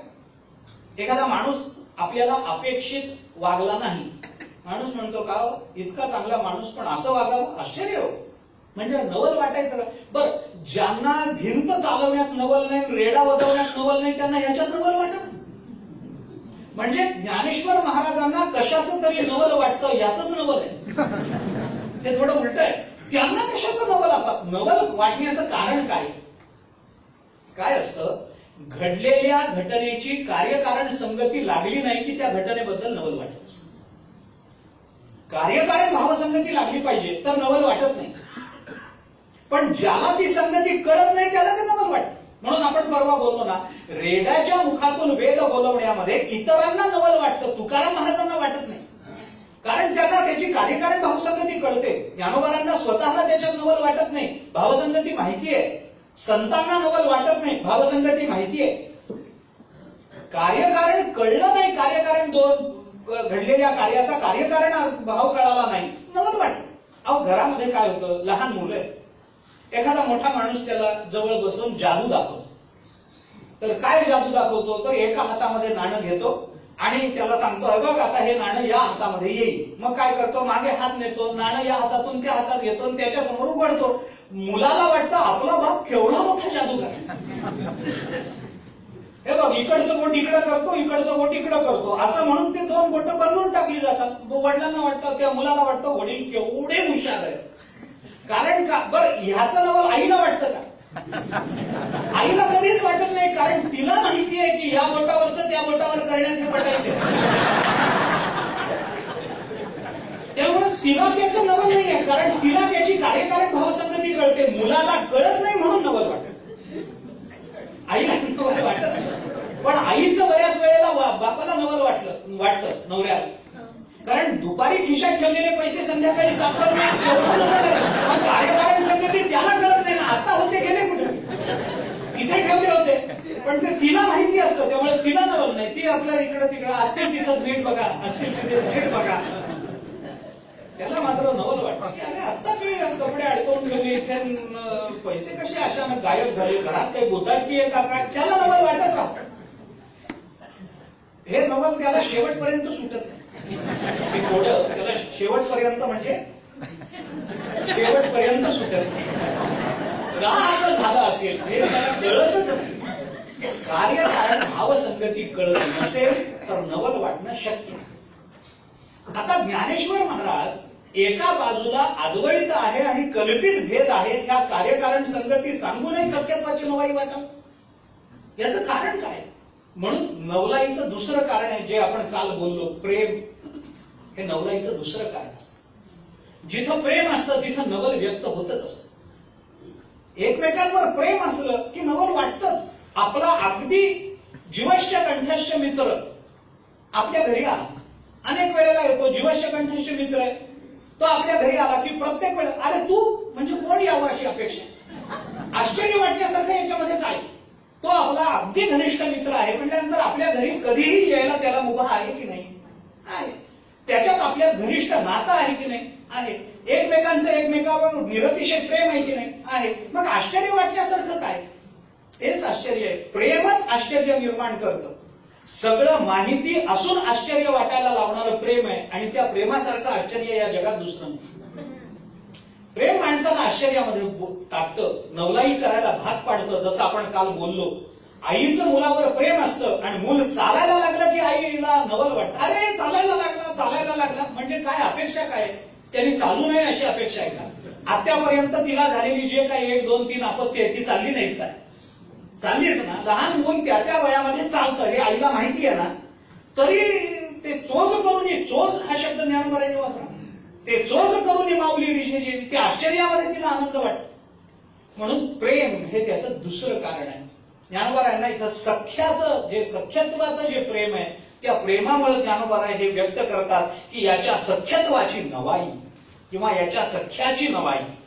अंगी एकपणा रूप नाही आणि गुरु शिष्य दुवाळीही पवाडू केला. आता काय आहे? हे अद्वैत आहे. भागवतामध्ये 3 पद्धतीच्या अद्वैताचं चिंतन आहे. अद्वैत 3 पद्धतीचं असतं. भागवताने केलेला विचार, भावाद्वैतम, क्रियाद्वैतम, द्रव्याद्वैतम तथात्मनः. भागवतात आलेला विचार. एक भावाद्वैत आहे, एक क्रियाद्वैत आहे आणि एक द्रव्याद्वैत आहे. याचे सरळ अर्थ सांगून जातो, विस्तार करणार नाही. भावाद्वैतामध्ये काय अपेक्षित आहे, द्रव्याद्वैतात आणि क्रियाद्वैतात काय काय अपेक्षित आहे याचा विचार सांगतो. सर्व प्राण्यांबद्दल समत्व प्राप्त झालं की त्याला भावाद्वैत असं म्हणतात. सगळे प्राणी म्हणजे मीच आहे. तुकाराम महाराजांचा अभंग आहे. अवघी भूते साम्य आली देखिली म्या काही होती, विश्वास तो खरा मग पांडुरंग कृपेचा. अवघी भूते साम्य आली पाहिजे. सर्व भूत मात्रांमध्ये समानता. तुकाराम महाराजांच्या ज्या अनुभवावरून या अभंगाचं प्राकट्य झालंय तो अनुभव सर्वज्ञात आहे. तुकाराम महाराजांना एका शेतकऱ्याने असं सांगितलं की तुम्ही डोंगरावर जाता, कधी भामचंद्रावर जाता, कधी गोराड्यावर जाता, कधी भंडाऱ्यावर जाता आणि तिथं भजन करता. तर एक काम करा, सुगीचे दिवस आहेत, तिथं जाऊन टाळी वाजवून भजन करण्यापेक्षा माझं एक काम करा, माझ्या शेतात येऊन मचाणावर बसून टाळी वाजवून भजन करा. म्हणजे काय होईल, तुमचं भजनही होईल आणि तुमच्या टाळी वाजवण्यामुळे पिकावर पक्षी येणार नाही. माझंही काम होईल, तुमचंही काम होईल, मी तुम्हाला त्याचा मोबदला काहीतरी देईन. तुकाराम महाराज म्हणाले चला ठीक आहे, या निमित्तानं दुसऱ्याला उपयोगी पडणार असेल तर तसंही चालेल. ते म्हणाले ठीक आहे. तुकाराम महाराजांनी भजन करायला तिथं प्रारंभ केला. आता गंमत अशी झाली की तुकाराम महाराजांच्या गळ्यातून देवाचं भजन सुरू होणं आणि ते इतरांना ऐकू येणं, त्या भजनाच्या गोडव्यामुळं टाळी वाजवून सुद्धा जे पक्षी उडून चालले होते त्यांना असं वाटलं की हे ऐकावं, म्हणून ते सगळे पिकावले. म्हणजे पक्षी स्वतःच त्या भजनाला बोलून आले. अगं तुकोबारांना त्याचं काहीच नव्हतं, त्यांचं डोळे पेटून रामकृष्ण हरी चालूच होतं. संध्याकाळपर्यंत तुकोबार असे बसले. बसल्यानंतर संध्याकाळ झाली, आता घरी गेलं पाहिजे. ते उठले, मचाणावरून खाली उतरले आणि आपल्या घराचा रस्ता धरून जाताना काही चिमण्या रस्त्यात बसल्या होत्या. ते तुकाराम महाराजांची चाहूल ऐकून लागल्यामुळे त्या चिमण्या उडून गेल्या. हे तुकाराम महाराजांनी बघितलं. त्यांच्या डोळ्यातून गळागळा पाणी सुटलं. देवाला त्यांनी विचारलं, देवा या चिमण्या इथं दाणे टिपीत होत्या, माझी चाहूल लागल्यामुळे त्या उडाल्या, मी इतका वाईट आहे का की मी जवळ आल्यावर चिमण्याने उडून जाऊ? असं पाप मी काय केलं देवा की या माझी चाहूल लागल्यावर कुणीतरी एखाद्या पक्षाने प्राण्याने मला सोडून बाजूला व्हावं, दूर व्हावं, माझा त्याग करावा, इतका मी वाईट आहे का? कशा करता हे असं झालं? माझ्या मनात चिमण्यांबद्दल द्वेष नाही, आणि जर माझ्या मनात त्यांच्याबद्दल द्वेष नाही तर त्यांच्या मनात माझ्याबद्दल का भीती असेल? मी काही त्यांना मारायला आलो का? नाही. माझं मन प्रांजळ आहे ना? आहे. शुद्ध आहे ना? आहे. त्यांना काही आघात, त्यांच्यावर काही आघात करावा, त्यांना काही इजा पोचवावी असा माझा मानस आहे का? नाही. मग हा माणूस तुला कळतो की नाही? कळतो. तूच त्या प्राण्यांचाही मानस जाणतोस की नाही? जाणतो. प्राण्यांना बुद्धी देणारा, पक्ष्यांना बुद्धी देणारा तूच आहेस की नाही? तूच आहेस. मग माझं प्रांजळ मन ओळखून त्या पक्ष्यांना उडून न जाण्याची बुद्धी तू का देत नाहीस? म्हणून विश्वास तो खरा मग तो खरा विश्वास पांडुरंग कृपेचा. मी धरीन ज्या वेळेला चिमण्या माझ्याकडे येते तोपर्यंत तुझ्यावर मी विश्वास ठेवणार नाही. झालं. चिमणी हा पक्षी असा आहे, तो फार सोहळ्यात राहतो. चिमणी फार विचित्र, म्हणजे माणसाचा स्पर्श चिमणीला सहन होत नाही. एखाद्या वेळेला चुकून ज्या चिमणीला माणसाचा स्पर्श होतो त्या चिमणीला इतर चिमण्या मारूनच टाकतात. तिला असं सांगत नाहीत की गंगेत बुडून ये म्हणजे शुद्ध होती. तिला असं काही दुसरं काही सांगत नाही, तिला मारूनच टाकतात. म्हणजे माणसाचा स्पर्श त्यांना इतका घातक. चिमण्याने एवढं माणसांना कुणी ओळखलं नसेल. माणसाचा स्पर्श म्हणजे देहत्यागाचंच कारण असू शकतं, हे चिमण्याने ओळखलं. तुकाराम महाराजांना वाईट वाटलं, देवाला प्रार्थना केली. आता तुकाराम महाराजांची प्रार्थना परमात्मा न ऐकेल तर नवल. देवाला तो युक्तिवाद पटला आणि त्या उडून गेलेल्या चिमण्या, आपण चाललो चिमणी उडाली नाही तर आपल्याला वाईट वाटतं. मी येऊन चिमणी उडत नाही म्हणजे काय? तुकाराम महाराजांना उडून गेल्याचं वाईट वाटलं. अरे मी येऊन चिमणी उडून जाते म्हणजे काय? आपण आलो आणि चिमणी उडाली नाही, कावळा उडाला नाही म्हणजे काय? माझ्या अस्तित्वाची दखल सुद्धा त्यांनी घेऊ नये, याचा आपल्याला राग येतो. पण तुकाराम महाराजांना वाईट वाटलं. शेवटी देवाला प्रार्थना केल्यामुळे त्या उडून गेलेल्या सगळ्या चिमण्या जेव्हा चालणाऱ्या तुकाराम महाराजांच्या अंगावर येऊन बसल्या त्यावेळेला तुकाराम महाराजांनी देवाला धन्यवाद दिले. त्यावेळेला हा अभंग तुकोबारांच्या मुखातून बाहेर पडला. अवघी भूते साम्य आली देखिली म्या काही होती, विश्वास तो खरा मग पांडुरंग कृपेचा. अवघी भूते साम्य आली. सर्व भूत मात्रांमध्ये समानता पाहणं हे भावाद्वैत आहे. याला म्हणायचं भावाद्वैत. दुसरं जे अद्वैत आहे ते क्रियाद्वैत आहे. क्रियाद्वैत म्हणजे काय? आपल्याकडून घडणारी सगळी कर्म एका परमात्म्याच्या चरणी समर्पित करणं, हे क्रियाद्वैत आहे. तोही तुकोबारांचा तोही तसाही एक अभंग आहे.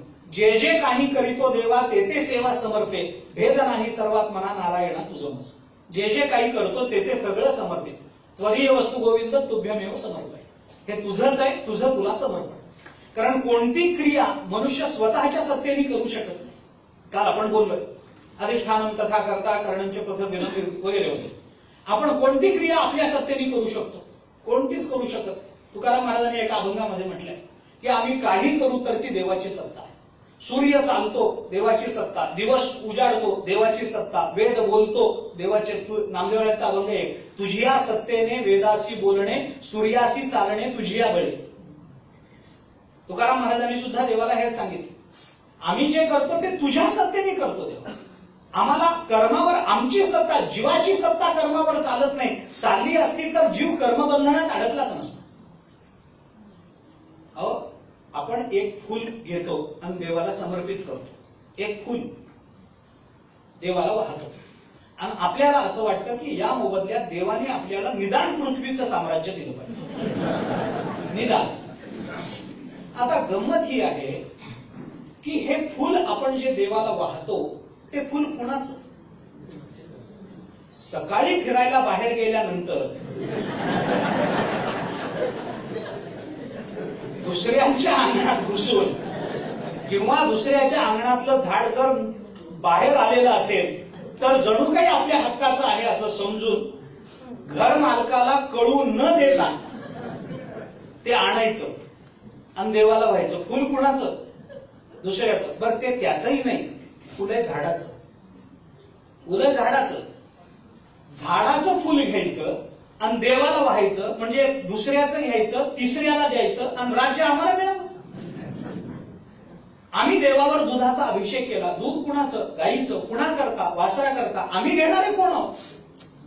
तरी आम्ही ते घेतो आणि देवाला समर्पित करतो आणि तरी आम्हाला असं वाटतं की अभिषेकाचं पुण्य आम्हाला प्राप्त व्हावं. आम्ही काय दिलं? आम्ही काय दिलं देवाला? आमचं म्हणून काय दिलं?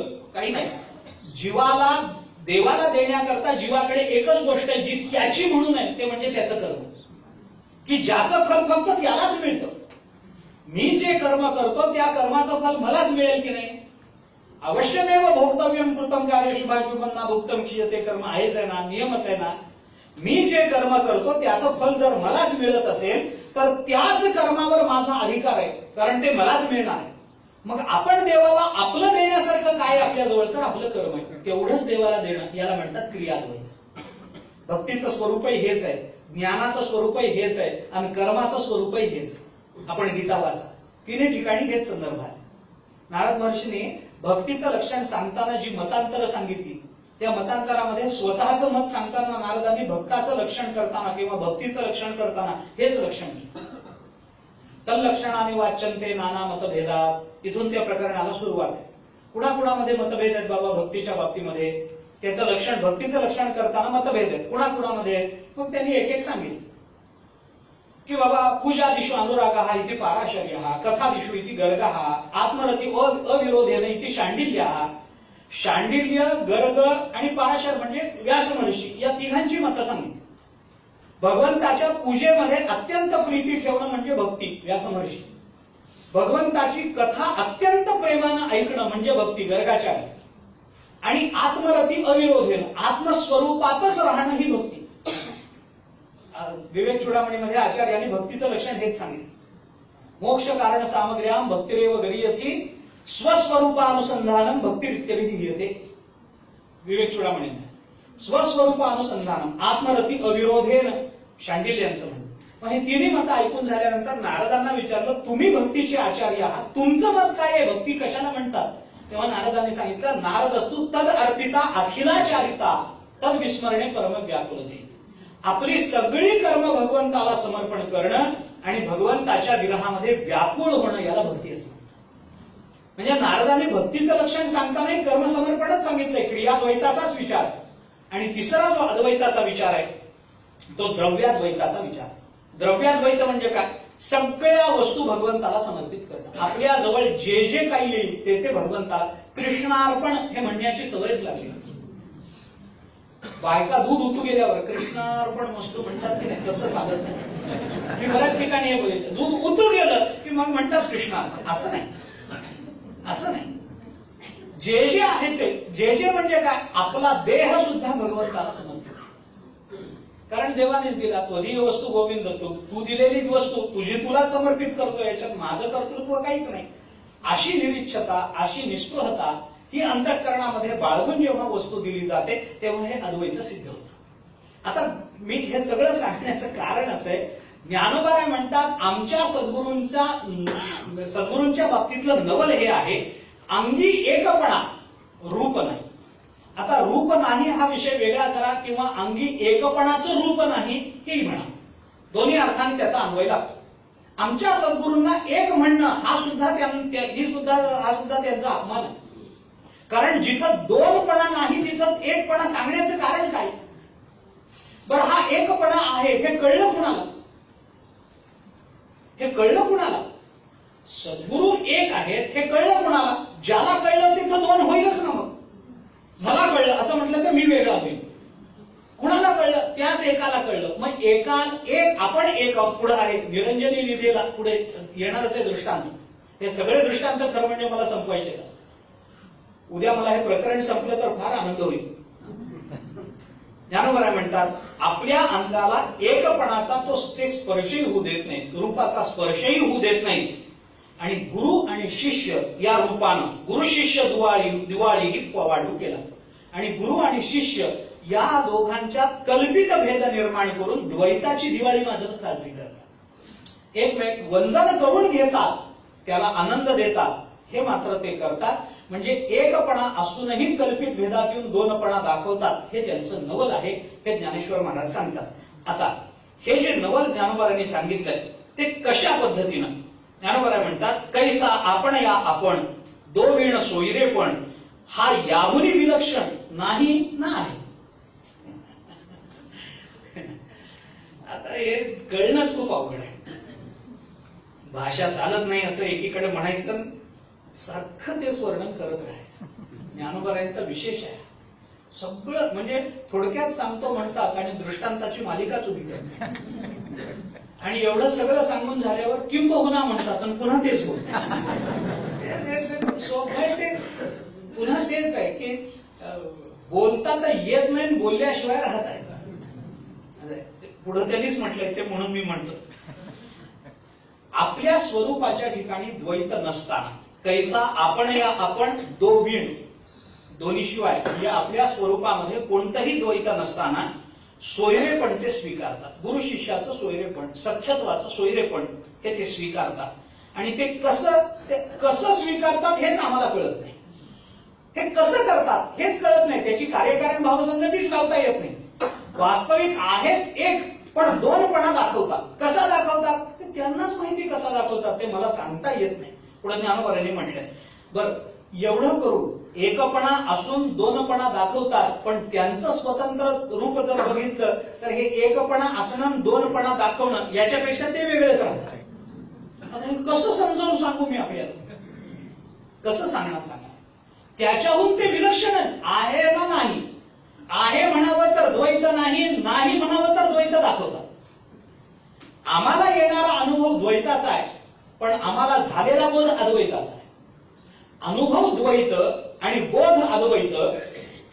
आता ह्याची संगती सांगतो मी थोडीशी, विस्तारच आहे पुन्हा, पण तरी सांगणं भाग आहे. म्हणून काय आहे, आपल्या इंद्रियांनी अनुभवाला येणाऱ्या जे काही वस्तूचा अनुभव जो आहे त्यालाही वेदांत प्रत्यक्षच म्हणतो. आणि तत्वमसी महावाक्य आम्हाला जे बोध प्राप्त करून देतो, जो बोध आम्हाला होतो त्या तत्वमसी महावाक्यालाही प्रत्यक्षच नाही. हेही प्रत्यक्षच आहे आणि तेही प्रत्यक्षच आहे.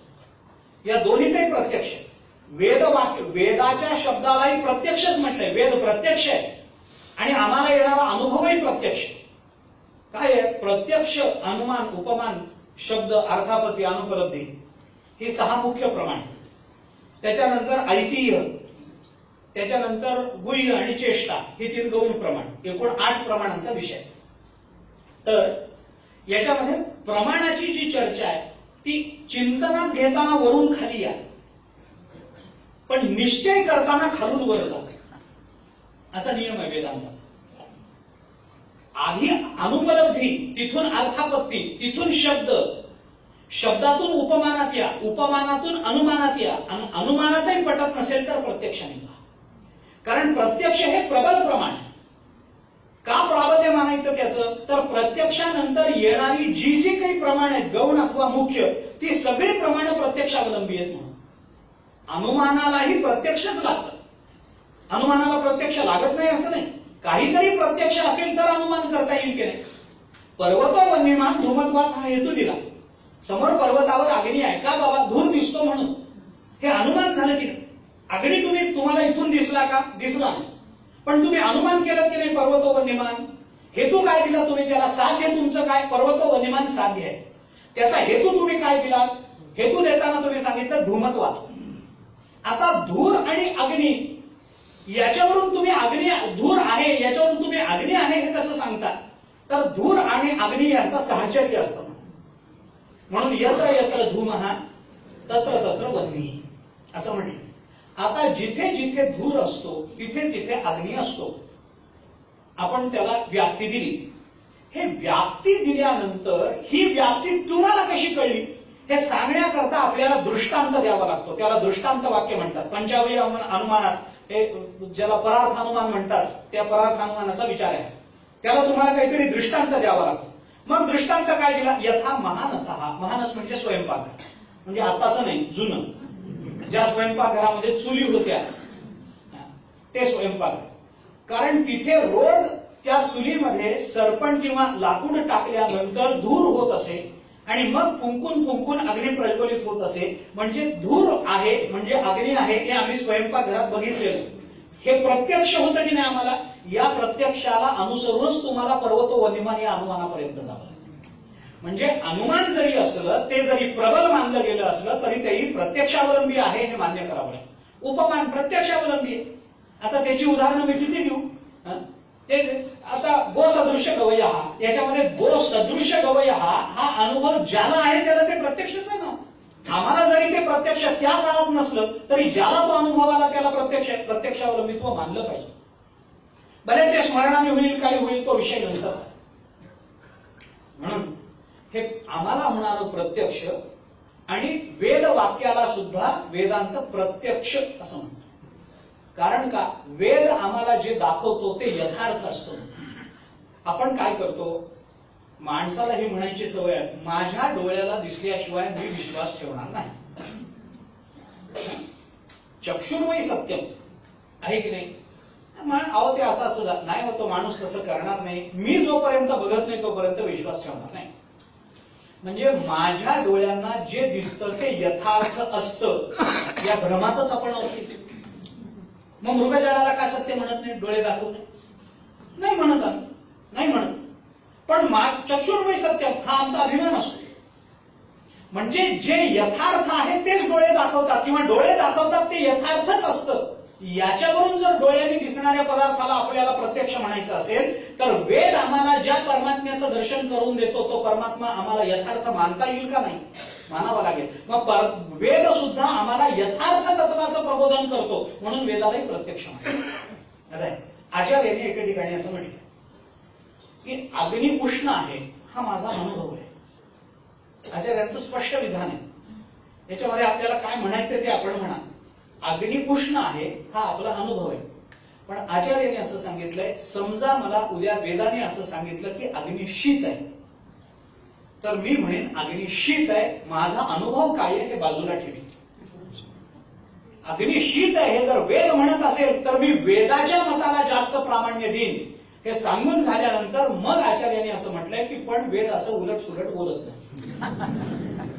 पण ही वेदनिष्ठा आचार्याने प्रकट केली. अग्नी शीत आहे हे जर सांगितलं असेल तर माझं प्रामाण्य त्याला आहे. कारण का, कारण वेद चुकूनही चुकीचं बोलत नाही आणि आमचे डोळे कधीतरी आम्हाला फसवतात. म्हणजे एखादा विकल्प का असे ना, पण डोळ्याच्या इंद्रियांच्या बाबतीमध्ये. पण दुसरं महत्वाचं असं आहे, डोळे आम्हाला दाखवतात म्हणजे काय दाखवतात. डोळे दाखवतात म्हणजे काय दाखवतात. डोळे हे इंद्रिय हे जड आहे का चेतन आहे. जड पंचमहाभूतापासून बनलं म्हटल्यावर जड म्हणाल की नाही. मग जडाच्या प्रकाशामध्ये जे आम्हाला अनुभवाला येतं ते सत्य मानायचं का चेतनाच्या प्रकाशामध्ये जे अनुभवाला येतं ते सत्य मानायचं? जड प्रकाशित करेल, एखादा दिवा एखाद्या दुसऱ्याला प्रकाशित करेल. फलव्याप्ती आणि वृत्तीव्याप्तीचा काल विषय आपण सांगत होतो. एखादा दिवा अंधारात ठेवलेल्या एखाद्या भांड्याला प्रकाशित करेल, फलव्याप्ती होईल, मान्य आहे. पण तो दिवा जिथं ठेवलेला असेल, पेटलेला दिवा, तो जर पुन्हा हातात घ्यायचा असेल तर दुसरा दिवा घेऊन जावं लागतं काय? नाही. तो दिवा स्वतःचं प्रकाशन करून देतो की नाही आपल्याला? तो दिवा स्वतःचं प्रकाशन करून देतो. त्याला म्हणतात वृत्तीव्याप्ती. तिथं फक्त वृत्तीचा विचार आहे, तिथं फलाचा विचार नाहीये, वृत्तीचा विचार आहे. वृत्ती तिथपर्यंत जाणं इतकाच विचार.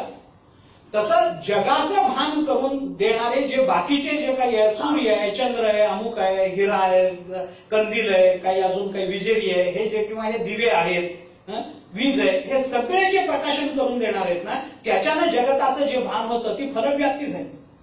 पण परमात्म्याला प्रकाशित करणारं कोण आहे? जे जे स्वसंवेद्य असणार तो स्वसंवेद्य आहे. म्हणून तिथं फक्त वृत्तीव्याप्तीचा विचार आहे. परमात्म्याच्या ज्ञानात फलव्याप्तीचा विचार आहे. लक्षात घ्या. न तत्र सूर्यो भाती न चंद्र तारकम नेमा विद्युतो भांती कुतोयमाग्नी मग तमेव भांतम अनुभाती सर्वम यस्य भासा सर्वमिदं विभाती. उपनिषद. नाही, आपलं हे पहा ना. यदादित्य गतम तेजो जगत भासयते खिलम यच्चंद्रमसि यच्चाग्नौ तत्तेजो विद्धि मामकम. तत्तेजो मामकम विद्धी. अर्जुना, अरे ते तेज माझं आहे. कुणाचं? यद आदित्य हा. बस. यदा आदित्य गतम तेजो जगत भासयते. ते तुकाराम महाराजांचा एक अभंग आहे. तुकाराम महाराजांनी म्हटलंय, रवी दीप हिरा दाविती देखणे अदृश्य दर्शने संतांची. रवी दीप हिरा आम्हाला काय दाखवतात? आम्हाला जे नेहमी दिसतं तेच दाखवतात. पण संत आम्हाला काय दाखवतात? जे अनुभवाला आलं नाही ते अनुभवाला. म्हणून ज्ञानोबारांनी सद्गुरूंना अकल्पनाख्य कल्पतरो असं म्हटलं 18व्या अध्यायात. जय जय देव श्री गुरु अकल्पनाख्य कल्पतरो स्वसंविद्रुम बीज प्ररोहणावनी 18व्या अध्यायाच्या नमनात. म्हणजे कल्पतरू नुसते नाही, अकल्पनाख्य कल्पतरू. अरे कल्पतरूच्या खाली जाऊन कल्पना तरी करावी लागते. पण सद्गुरू हे असे कल्पतरू आहेत की तिथं कल्पना न करता ब्रह्मदर्शन आहे. हे चिंतन हे विशेष आहे. म्हणून ज्ञानोबा म्हणतात, अंगी एकपणा रूप नाही आणि गुरु शिष्य दुवाळीही पवाडू केलं. ते दाखवतात, पण कसं दाखवतात आम्हाला कळत नाही. पण ते मात्र या सगळ्याच्या पलीकडे राहतात. कसे पलीकडे राहतात? हा याहुनी विलक्षण आहे ना नाही. हे ज्ञानेश्वर महाराजांचं बोलणं फार गमतीच आहे. आहे ना नाही, नाही ना आहे ना नाही. 12व्या अध्यायामध्ये हेच म्हटलं, जे होय ना नव्हे, नाही ना आहे. हेच आहे ना नाही. आहे म्हणावं तर द्वैत दाखवतात, आणि नाही म्हणावं तर अद्वैत रूपात आहे. म्हणजे अद्वैतही आहे, द्वैतही आहे, पण एक समयावच्छेदानं या दोघांचं प्राकट्य, या दोघांची अनुभूती एकरूपत्वानं येणं हे जगात कधीही शक्य नाही. पण सद्गुरू ते करतात. पण स्वतः मात्र या 1-2 या सापेक्षत्वाच्या पलीकडे राहतात. ते मात्र त्याच्यात अडकत नाही. काय कोणतंही द्वैत हे शेवटी मनोनिर्मित असतं, अंतःकरण निर्मित असतं. द्वैत कधी स्वसिद्ध नसतं. कोणत्याही द्वैतामध्ये कोणतंही द्वैत हे सापेक्षतेशिवाय निर्माण होतच नाही. वैशेषिकांनी द्वैत हे बुद्धिनिर्मित आहे असं मानलंय. नैयायिकांनी मानलं नाही. नैयायिक थोडे जास्त द्वैती असल्या कारणानं त्यांनी ते मानलं नाही. पण नैयायिक आणि वैशेषिक या दोघांमध्ये ज्या 6 कारणांनी मतभेद आहे, जरी ते एकच दर्शन असलं, जरी ते कणादानीच निर्माण केलेलं असलं, तरी त्या दोघांमध्ये 6 बाबतीमध्ये मतभेद आहे.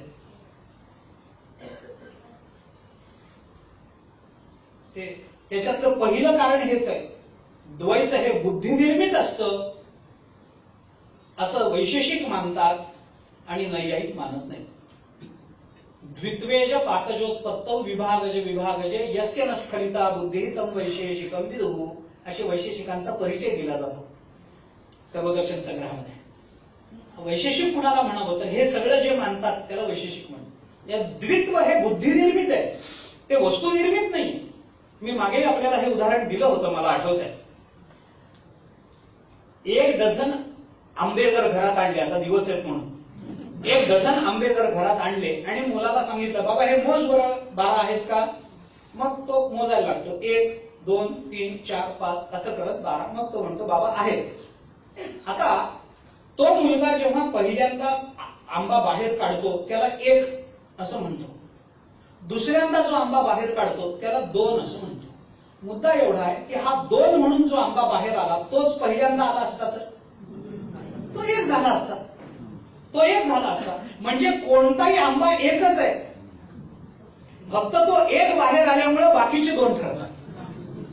म्हणजे कोणतंही द्वैत या एकपणाच्या सापेक्षत्वानंच असतं, ते कधी वस्तू निर्मित नाही.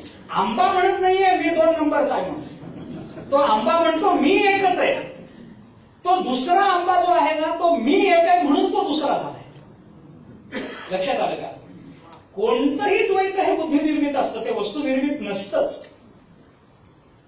ज्ञानोबराय म्हणतात पण बुद्धी निर्मित असणारं द्वैत किंवा वंदन करण्याकरता आवश्यक, आपण इकडे येऊ, वंदन करण्याकरता आवश्यक, वंदन करण्याकरता म्हणजे वंदनाचं समाधान मिळण्याकरता आवश्यक असणारं द्वैत आणि अनुभवाला आलेलं अद्वैत, या दोघांची एकसमयावच्छेदाने कशी प्राप्ती होईल? कारण वृत्ती जर द्वैतात गेली तर अद्वैत तिरोहित होईल, आणि वृत्ती जर अद्वैत रूप झालेली असेल तर द्वैत तिरोहित होईल. काहीतरी एक झाकलं जाईलच की नाही, कारण वृत्ती एका वेळेला एकाच विषयाला विषय करू शकते. मग हे एका वेळेला कसं होईल? ज्ञानोबराय म्हणतात हेच तर सद्गुरूंचं कौशल्य आहे. याचं जर विवरण करता आलं तर आपण सद्गुरू नाही का होणार? तोच तर त्यांचा मुख्य कर्तृत्वाचा विषय. म्हणून ज्ञानोबराय म्हणतात हे मात्र याहुनी विलक्षण नाही ना आहे, हे मात्र याच्यापेक्षा विलक्षण आहे म्हणावं तर आहेत, नाही म्हणावं तर नाहीत. गुरु म्हणावेत तर ते गुरु नाहीयेत कारण आम्हाला शिष्य ठेवलं नाही, आणि ते गुरु नाहीत म्हणावं तर आम्हाला बोध दिलाय म्हणून ते गुरुच आहेत कारण आम्ही वंदन करतो, कल्पित भेदात का असेल. असा विचार ज्ञानेश्वर महाराज इथं मांडतात. आणि याच्याकरता आता ज्ञानेश्वर महाराजांनी दृष्टांताची एक मालिका उभी केली. ती मालिका मी फक्त आपल्याला सांगून जातो, त्याच्यातला विशेष सांगत बसायला आता आपल्याकडे वेळ नाही. ज्ञानोबराय म्हणतात का पूर्णते तरी आधारू, त्याच्या आधी एक ओवी आहे पण ती काही जणांनी मानली नाही, आपण घेऊ चाल. जग अवघे पोटी माये गगना एवढा होऊनी ठाये, तेच निशिस आहे नाही पण आहे. जगत प्रतीती कालामध्ये संपूर्ण जगत हे तो पोटात घेतो. म्हणजे जगत प्रतीती ज्या वेळेला आम्हाला होते त्यावेळेला ती जगत प्रतीती आमच्याकरता बाधित करण्याकरता जग सगळं पोटात घेतो आणि स्वतः आकाशापेक्षा मोठा होऊन राहतो. म्हणजे जग आकाश जगात येत नाही का? येतं, पण द्वैत आणि अद्वैताचं एकसमयावच्छेदानं भान करून देणं हे सद्गुरूंचा विशेष हा असल्यामुळे सद्गुरू हे असं करू शकतात. जगताच्या बाधकालामध्ये काय असतं? जगत आहे, जगत आहे असं जेव्हा आम्हाला व्यवहार कालामध्ये प्रतीत होतं त्यावेळेला त्या जगताचा अध्यारोप करण्याकरता साक्षी कोण आहे? गुरुच आहे. आणि ज्या वेळेला या गुरूंच्या बोधाने आम्हाला ब्रह्मज्ञान होतं आणि जगत सत्यत्व भ्रांती निवृत्त झाल्यामुळे सर्वत्र ब्रह्मदर्शन होतं त्यावेळेला जगताचं नाही पण यालाही साक्षी तेच. म्हणजे जगत असताना व्यवहार कालाचे ते साक्षीच आहेत आणि जगत वस्तूच्या भावाभावाचे ते साक्षी आहेत. असा विचार, वस्तूचा भाव मानला तरी त्याला ते साक्षी आहेत आणि वस्तूचा अभाव मानला तरी ते साक्षी आहेत. आपण परवा पंचदशीचं प्रकरण पाहू ना, नाट्यदीपामध्ये विद्यारण्यांनी हे स्पष्ट केलं की ज्या वेळेला सभागृहामध्ये नर्तन चालू आहे, अध्यक्ष बसलेले, सभासद बसलेले, टाळ्या वाजवत आहे, ही नर्तिका नृत्य करते आहे आणि दिवा लावून ठेवलेला आहे, तेव्हा तो दिवा या सगळ्या व्यवहाराचा साक्षीच आहे. आणि हे सगळं आवरून गेल्यानंतर तिथं कोणी नाही, सभासद नाही, अध्यक्ष नाही, नर्तकी नाही, कोणीही नसताना सुद्धा इथं कोणी नाही याचाही साक्षी तोच, तो दिवाच आहे. म्हणजे यांचं असणंही दिवाच पाहतो आहे आणि यांचं नसणंही दिवाच पाहतो आहे. जगताचं असणं म्हणजे ब्रह्म तिरोहित होणं याचाही साक्षी तोच आहे, तेच सद्गुरू आहे. आता ब्रह्म तिरोहित होईल का याची चर्चा नंतर, तिरोहित होईल का नाही याची चर्चा, कारण मायेच्या बाबतीत वर्णन करताना जगताला ती जन्माला घालते आणि ब्रह्माला तिरोहित करते, आचार्यांनी म्हटलंच आहे तशा. अव्यक्त नामनी परमेश्वर शक्ती अनादि अविद्या यया जगत सर्व मिदम प्रसूयते असं म्हणताना तिला तसं म्हटलंच आहे की माया तिरोहित करते. त्या परब्रह्माच्या संबंधानं एकदम परब्रह्माची प्राप्ती होत नाही. त्याच्याकरता काही करावं लागतं. विवेक चूडामणीमध्ये आलेलंच उदाहरण, पहिल्यांदा कोणीतरी, जसं जमिनीतलं गुप्त धन असतं, ते धन आपल्याला पटकन कळत नाही, मग ते धन सांगणारा कोणीतरी पायाळू लागतो. त्याने येऊन सांगावं लागतं की इथे धन आहे. मग ते धन तिथे आहे म्हटल्यानंतर तिथं खणावं लागतं. ते सगळे वरचे दगड बाजूला करावे लागतात. ते धन बाहेर काढावं लागतं. नुसतं त्याला बाहेर ये असं म्हटलं तर ते येत नाही. नुसतं बाहेर ये म्हटलं तर तसं येत नाही.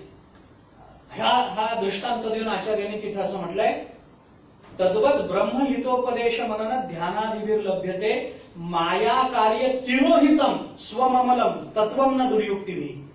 तसं ब्रह्म आमच्यातच आहे, पण सद्गुरू लागतात की तूच ब्रह्म आहेस हे सांगण्याचं. आणि नुसतं सांगून चालत नाही. ब्रह्मविदोपदेश मनन ध्यान हे आम्हाला करावं लागतं. नुसतं त्याने तू ब्रह्म आहेस म्हटलं की आम्ही ब्रह्म होतो असं नाही. आम्हाला ही साधना करावी लागते. ते नुसतं माया कार्य तिरोहितम स्वममलम तत्वम न दुर्युक्ती, नुसती दुर्युक्ती कुतर्काने ते प्राप्त होणार नाही. त्याच्याकरता कष्ट करावेच लागतात. असं आचार तिथं माया कार्य तिरोहित म्हटलं ब्रह्माला. हे मला सांगायचं. माया कार्य तिरोहित ते झाकलं जातं. आणि आपण चांगदेव 65ची पहिली ओवी पहा ना, स्वस्ती श्री वटेशु जो लपोनी जगदा भासू दावी मग ग्रासू प्रकटला करी. तो आपण लपतो आणि जगत सत्यत्व आम्हाला दाखवतो. आणि ज्या वेळेला त्याचं ज्ञान होतं त्यावेळेला तो प्रकटतो, पण जगत सत्यत्व निवृत्त करतो. तसं आमचे सद्गुरू हे जगताच्या आहे नाही या दोन्हीपणाचे साक्षी आहेत. हे ज्ञानोबाराय सांगून त्याला दृष्टांत देतात का पूर्णते तरी आधारू सिंधू जैसा ध्रुवरू तैसा विरुद्धे या पाहुणेरू याच्या घरी दोन्ही विरुद्ध तत्वाचा पाहुणचार होता. आता ही गंमत आहे. ज्ञानोबारायांची शब्द योजना, शब्द कळा हा स्वतंत्र चिंतनाचा विषय. मी पुन्हा पुन्हा त्याच्यात अडकतो, पण नाईलाज आहे, मला पुढे जावं लागेल. ज्ञानोबाराय पाहुणेरू शब्द वापरतात. कारण का, मी पुन्हा एकदा आपल्याला सांगतो. अहो, समुद्राला भरती आली, पाणी वाढलं की नाही? वाढलं. समुद्राला ओहटी लागली, पाणी निवृत्त झालं की नाही? कमी झालं की नाही? झालं. समुद्राला भरती आल्यानंतर तो समुद्र पूर्णतेलाही आधार होतो आणि समुद्रातलं पाण्याला ओहटी लागल्यानंतर त्या अपूर्णतेलाही तोच समुद्र आधार आहे. समुद्राशिवाय भरती नाही आणि समुद्राशिवाय ओहटी नाही. भरतीलाही आधार तोच समुद्र आणि ओहटीलाही आधार तोच समुद्र.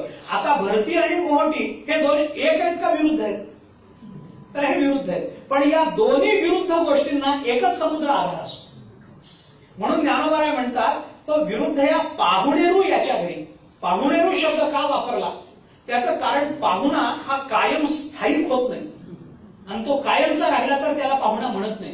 तो थोड्या वेळ राहतो आणि निघून जातो, पुन्हा येईल, तो प्रश्न वेगळा आहे. किंवा गेल्यासारखं करील, परवा आपण बोललोय, पण पुन्हा येईल. पण तेवढ्या काळापर्यंत का होईना तो जाईल. पाहुणा शब्द वापरण्याचं कारण काय आहे? कारण हे त्याचं कारण आहे, पाहुणा हा स्थिर नसतो, तो येतो जातो. तसंच जगताची भ्रांती निवृत्त करणं आणि जगत सत्यत्व प्रतीत करून त्याचा अध्यारोप करणं किंवा जगत सत्यत्व भ्रांती निवृत्त करून एकत्वाचा बोध करून देणं आणि वंदना करता म्हणून कल्पित वैध निर्माण करणं हे दोन्ही त्यांच्या ठिकाणी कायम नाहीये. त्यांना इच्छा झाली तर तेच असं करतात. म्हणून पाहुणेरू शब्द वापरतात. भाव हाही त्यांच्याकडे पाहुणा आहे आणि अभाव हाही त्यांच्याकडे पाहुणा आहे. म्हणून पाहुणेरू याच्या घरी. विरुद्ध, परस्पर विरुद्ध धर्म एका अधिष्ठानावर राहू शकत नाहीत, पण सद्गुरू ती लीला करून दाखवतात. कशा पद्धतीनं? आणखीन एक दृष्टांत दिला. तेजा कमाते काही परस्पर निके नाही, पण सूर्याच्या ठाई सूर्याची असे. तेज आणि अंधार, प्रकाश आणि अंधार हे दोन परस्पर विरुद्ध गोष्टी आहेत, पण दोन्हीलाही आधार कोण आहे? सूर्यच आहे. सूर्यच आहे. म्हणजे अंधार म्हणजे प्रकाश नाही किंवा अंधार आहे या दृष्टीनेही तोच आधार आहे आणि प्रकाश जगात पसरतो यालाही आधार तोच आहे. अशा पद्धतीनं आमचे सद्गुरू आहेत. कशा पद्धतीनं? एक म्हणता भेदे ते की नानात्वे नांदे, विरुद्धे आपण या विरुद्धे होती काही. ज्ञानोबाराय म्हणतात एक म्हटलं तरी त्याला भेद लागतो. एक म्हणणं सुद्धा त्याचा अपमान आहे, ते भेदात आणल्यासारखं होतं. पण एक म्हणणं ज्याला भेदात आणल्यासारखं होतं तिथं मात्र नानात्व नांदवलेलं तो दाखवतो, पण त्या दोन्हीला आधार तोच होतो. हे ज्ञानोबारायांना त्याच्यामध्ये सांगायचं. याचा विस्तार मला आता तो सांग. म्हणून आता सिद्धांतावर येतात. म्हणून शिष्य आणि गुरुनाथू दोन्ही शब्दाचा अर्थ श्रीगुरूची परी होतू दोन्ही ठाई. म्हणून शिष्य आणि गुरु हा भेद ते दाखवतात, यालाही आधार तेच आहे. आणि ज्या वेळेला तो भेद घालवतात त्यावेळेला एकटे श्रीगुरु राहतात, त्यालाही आधार तेच आहे. म्हणून श्रीगुरु आणि शिष्य या दोन्ही तत्वाला आधार असून स्वतः मात्र या दोन्ही तत्वाच्या पलीकडचे. कारण आमच्या ठिकाणचं शिष्य पण गेलं म्हणून त्यांच्या ठिकाणचं गुरु पण जात असलं तरी सुद्धा त्यांचं स्वरूपात जे गुरुत्व आहे ते कधी बाधित होत नाही. म्हणून ते वेगळेच आहेत, या दोन्हीपेक्षा वेगळे. जसं मायेचं वर्णन करताना सदसद विलक्षणत्व तिला सांगितलं जातं, तसं त्या अर्थाने नव्हे पण या दोन्हीपेक्षाही वेगळं असणं हे ज्ञानोबाराय तिथं सांगतात. आणि म्हणून शिष्य आणि गुरु या दोघांच्याही रूपानं गुरुच नांदत असतात. कशा पद्धतीनं?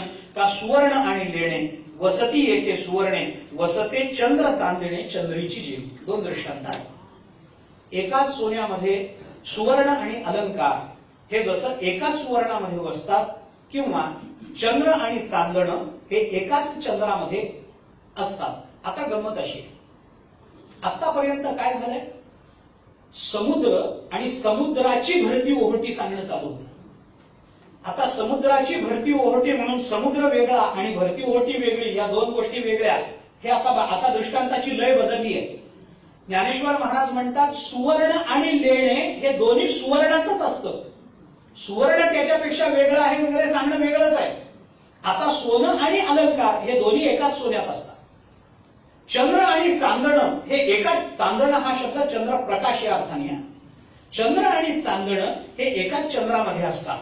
किंवा नाना कापूर आणि परिमळू, कापुराची केवळ, पुन्हा तोच दृष्टांत आहे. कापूर आणि सुगंध याचा अर्थ एकच कापूर असतो. म्हणजे काय? त्यांना वेगळं करता येत नाही. सोनं आणि अलंकार वेगळे करून दाखवा, अलंकारातलं सोनं काढून दाखवा, अलंकार राहणार नाही. आणि सोन्याचा अलंकार वितळून दाखवा, अलंकार राहणार नाही. त्या दोघांना एकमेकांपासून वेगळं करता येणार नाही. चंद्र आणि चांदण्या वेगळं करता येणार नाही. ज्ञानोबारायांनीच म्हटलंय, चंद्र तेथ चंद्रिका, शंभू तेथ अंबिका, संत तेथ विवेका असणे की. कसं वेगळं करणार आहात? राव तेथ कटक, सौजन्य तेथ सोयरिक, वन्नी तेथ दाहक असणे की. ते असणारच आहे. वन्नी आहे म्हणजे दाहकत्व असणारच आहे. वसंत तेथ वने, वने तेथ सुमने, सुमनी पालिंगणे सारंगाची राहणारच आहे. दया तेथे धर्मो, धर्मो तेथे सुखागमो, सुखी पुरुषोत्तमो असे जैसा असणारच आहे. याच ओळीमध्ये गुरु तेथ ज्ञान, ज्ञानी आत्मदर्शन, दर्शनी समाधान असे असणारच आहे. गुरु आहे म्हणजे ज्ञान असणारच आहे. त्यांना वेगळं कसं करता येईल? हेच ज्ञानोबा इथे सांगतात. नाना कापूर आणि परिमळू, कापूरची केवळू, गोडी आणि गुळू, गुळूची जे हे रोजचे अनुभव आहेत, पण त्याने सांगितल्याशिवाय त्याचं वैलक्षण्य पटत नाही. काय करणार? तैसा तैसा गुरु शिष्य मिसे, हाची एक उल्हासे, जरी काही दिसे दोनपणे. म्हणून हे दोनपणाने जरी दिसत असले तरी आहे ते एकच आहे. कशा पद्धतीनं? आरिसा आणि मुखी, मी दिसे हे कुखी, आपुली ओळखी जाणे मुख. एकच आरसा, पण ज्ञानोबांनी किती रूपानं वापरला बघा. आपण या वर्षीची प्रवचनमाला सुरू झाल्यापासून आरशाचा विचार करतो, पण प्रत्येक वेळेचा ज्ञानोबारायांचा आरसा वेगळा आहे. प्रत्येक वेळेला त्या आरशाला वेगळ्या रूपानं ज्ञानोबारांनी वापरलं, त्याच कापडाला वेगळ्या रूपाने वापरलं. एका वस्तूचा किती पद्धतीने विनियोग करावा, किती पद्धतीने त्याच्यातले अर्थ बाहेर काढावे. वस्तूकडे बघताना प्रत्येक वेळेला दृष्टी नवनवीन कशी असू शकते, ज्ञानोबारायच ते करू जाणे. त्यांचे एक सूर्य किती पद्धतीने ज्ञानोबारायांनी वापरला, सुवर्णाचा दृष्टांत किती पद्धतीने वापरला, पाण्याचा दृष्टांत अनेक पद्धतीने ज्ञानोबाराय वापरतात, गुळाचा दृष्टांत अनेक पद्धतीने वापरला. आरिसा आणि मुखी, आरशात मुख आपलं दिसतं तेव्हा मी आरशात दिसतो असं जरी आपल्या मुखाला किंवा आपल्या बुद्धीला वाटत असलं तरी आपल्याच ज्ञानानं आपण ते पाहत असतो. हे ज्ञान बाहेरून येत नाही. आरसा ज्ञान देत नाही, ज्ञान आपलंच आहे हे लक्षात ठेवा. ज्ञान आरसा देत नाही आपल्याला. आरसा म्हणत नाही बघ मी तुला दोन दाखवलेत म्हणून. हे दोन आपल्याच बुद्धीतून आलेलं असतं. द्वैत हे मनुष्य निर्मित आहे, द्वैत हे बुद्धी निर्मित आहे, द्वैत वस्तू निर्मित नाही. आरसा म्हणत नाहीये की हे मी माझ्यात पडलेलं प्रतिबिंब आहे तुमचं बिंब आहे. आरसा म्हणत नाही. किती आरशाचा विलक्षण उपयोग ज्ञानोबारायांनी करून घेतला. पण त्या भेदाचं, त्या प्रतिबिंबाचं ज्ञान मात्र आपलंच ज्ञान, आपलीच बुद्धी आपल्याला करून देत असते. कशा पद्धतीनं? एक गोड दृष्टांत दिला. पाहापा निरंजनी निदेला. पाहापा हा शब्द सुद्धा चिंतनाचा आहे. मी अनेक वेळेला हे म्हणत आलेलो आहे आणि आज पुन्हा म्हणायला मला संकोच नाही आहे की ज्ञानोबरायांच्या वाङ्मयातलं एक अक्षर सुद्धा सोडायचं नाही. अक्षर म्हणजे अक्षर तर सोडून द्या, त्यांनी दिलेला अनुस्वार सुद्धा सोडायचा नाही. इतका तो चिंतनाला प्रवृत्त करणारा असतो. पहापा निरंजन निदेला. निरंजन स्थानामध्ये एक असं बघा, पहापा म्हणजे असं बघा, हे समजावून सांगणं, ह्याच्यात प्रेम आहे. पहापा या शब्दामध्ये ज्ञानोबरायांची तळमळ आहे आपल्याला समजावून सांगणार. ते म्हणून त्या पहापा शब्दाला असं पहा की एखादा मनुष्य अरण्यामध्ये झोपला, कोणी नाही, कुठे झोपला? निरंजनी. निरंजन म्हणजे कोणी जिथं नसतं. तुकाराम महाराजांनी निरंजन शब्दाचा अर्थ सांगताना म्हटलंय, निरंजनी एकटवाणे संग नेणे दुसऱ्याचा, त्याला निरंजन म्हणायचं. तुकाराम महाराज म्हणतात, त्या निरंजनात आम्ही घर बांधलं, निरंजनी आम्ही बांधिले घर, निराकार निरंतर राहिलोसे, निराभासी पूर्ण झालो समरस, अखंड ऐक्य असं पावलो. तुकाराम महाराज म्हणतात. असो, त्याचा वेगळाच अनुभव. एखादा मनुष्य अशा निरंजन स्थानामध्ये, जिथं किडा नाही, मुंगी नाही, जिथं वाघाचा सिंहाचे आवाज नाही, जिथं वाऱ्याचा आवाज येत नाही, जिथं सूर्यप्रकाश पोचत नाही, अशा निरंजन स्थानामध्ये जाऊन एखादा झोपला. कसा? तो निर्विवाद एकला. निरंजनी निदेला, तो निर्विवाद एकला आहे, याच्यात निर्विवाद वादच नाही, तो एकटा तिथे झोपला. आणि गमत ही झाली, परी चेता चेवविता दोन्ही तोची. माणूस गाढ झोपला, 2 तास झोपेल, 4 तास झोपेल, 8 तास झोपेल, 10 तास झोपेल, त्याला जाग येईलच की नाही? तिथं कोणी हात मारणार नाहीये, तरी तो जागा होईल की नाही? होईल. मग त्याला उठवणारं कोण आहे? तोच आहे. आणि उठला कोण? तोच उठवणारा आणि तोच उठणार. हे या ओवीमध्ये तसं जर मानलं, ज्ञानोबरायांची इच्छा नाही, पण तसं जर मानलं तर बौद्धांच्या शून्यवादाचं खंडन. कारण सगळंच शून्य आहे असं जर म्हणायचं असेल तर सगळंच शून्य आहे हे कळलं कुणाला ते सांगा. ज्याला कळलं त्याचं अस्तित्व मानाल, नाही तर शून्य आहे हे कळणारच नाही ना. कुणाला तरी कळलं पाहिजे. मग कसं कळलं पाहिजे? निरंजनी निदेला, तो निर्विवाद एकला, चेताचे विता झाला दोन्ही तोची. मग अशा स्थानामध्ये झोपलेला जेव्हा स्वतःलाच उठवतो तेव्हा उठणाराही तोच आणि उठवणाराही तोच असतो. त्या एवं द्वैतासी उमसो नेती ऐक्यासी विसकुसो सोयरिकीचा अतिसो पोखित असे. आता एक शेवट सांगतो हा 1-2 मिनिटांमध्ये. या पद्धतीनं एवं, या पद्धतीनं द्वैताचा उमसो, द्वैताच्या रूपानं, गुरु शिष्य या रूपानं जो द्वैत भाव दाखवला जातो, असा जरी दाखवलेला असला तरी आपल्या पारमार्थिक ऐक्याला विस्कटू न देता ते हे दाखवतात. विसकुसे हा शब्द ज्ञानोबरायांची निर्मिती आहे. विसकुसो हा कुठल्या मराठीत आपण ऐकलाय? विस्कटणे हा शब्द आपल्याला, केस विस्कटले, पण केस विस्कसले असं कोणी म्हणत नाही. विस्कटले असा आपला शब्द आहे, पण ज्ञानोबरायांनी विसकुसो असं म्हणतात. त्या विस्कटण्यामध्ये सुद्धा मवाळपण आहे.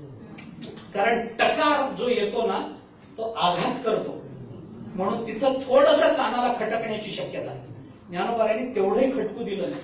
विस्कटणं सुद्धा ज्यांचं मवाळ असतं ते किती मवाळ असतं, ते किती नाजूक असतील. ज्ञानोबराय म्हणतात, नेदी ऐक्यासी विसकुसो, ऐक्याला मात्र विस्कटू देत नाही. सोयरिकीचा अतिशो पोखित असे. म्हणून श्री गुरु शिष्य या नात्याला ते अतिशय पुष्ट करतात आणि त्याचा आनंद आम्हाला देतात. असे आमचे सद्गुरू. ज्ञानोबराय म्हणतात, असं का झालं? त्याचं कारण ज्ञानोबरायांनी दिलंय. काही कारण नाही. अहो हे असे आहेत, त्याचं एकच कारण आहे, निवृत्ती जया नाव, निवृत्ती जया बरव, निवृत्तीची जया, निवृत्तीची राणी व निवृत्तीची. कारण त्यांचं नावच निवृत्ती असेल तर ते प्रवृत्त कसे होती? नावच निवृत्त आहे असं ज्ञानोबराय आता त्यांच्या नावावरून त्यांचं स्वरूप सांगतात. या स्वरूपाचा थोडासा विचार करायचा आहे आणि हे प्रकरण आपल्याला उद्या संपवायचं आहे. कारण हे फार दिवस झाले चालू आहे. दुसरं प्रकरण, कधीतरी 3ऱ्या प्रकरणात गेलं पाहिजे, कधीतरी संपलं पाहिजे. म्हणून उद्या आपल्याला एक 10 ओव्या शिल्लक आहेत. त्या 10 ओव्यांचा परामर्श उद्या घेऊ. आजच्या पुरते आपण इथे थांबू. थोडासा उशीर झालाय, पण हे संपवायचं म्हणून उशीर झाला, पण तरीही त्याबद्दल क्षमस्व. राहिलेला विचार उद्याला करू. अद्यापुरते थांबू. धन्यवाद.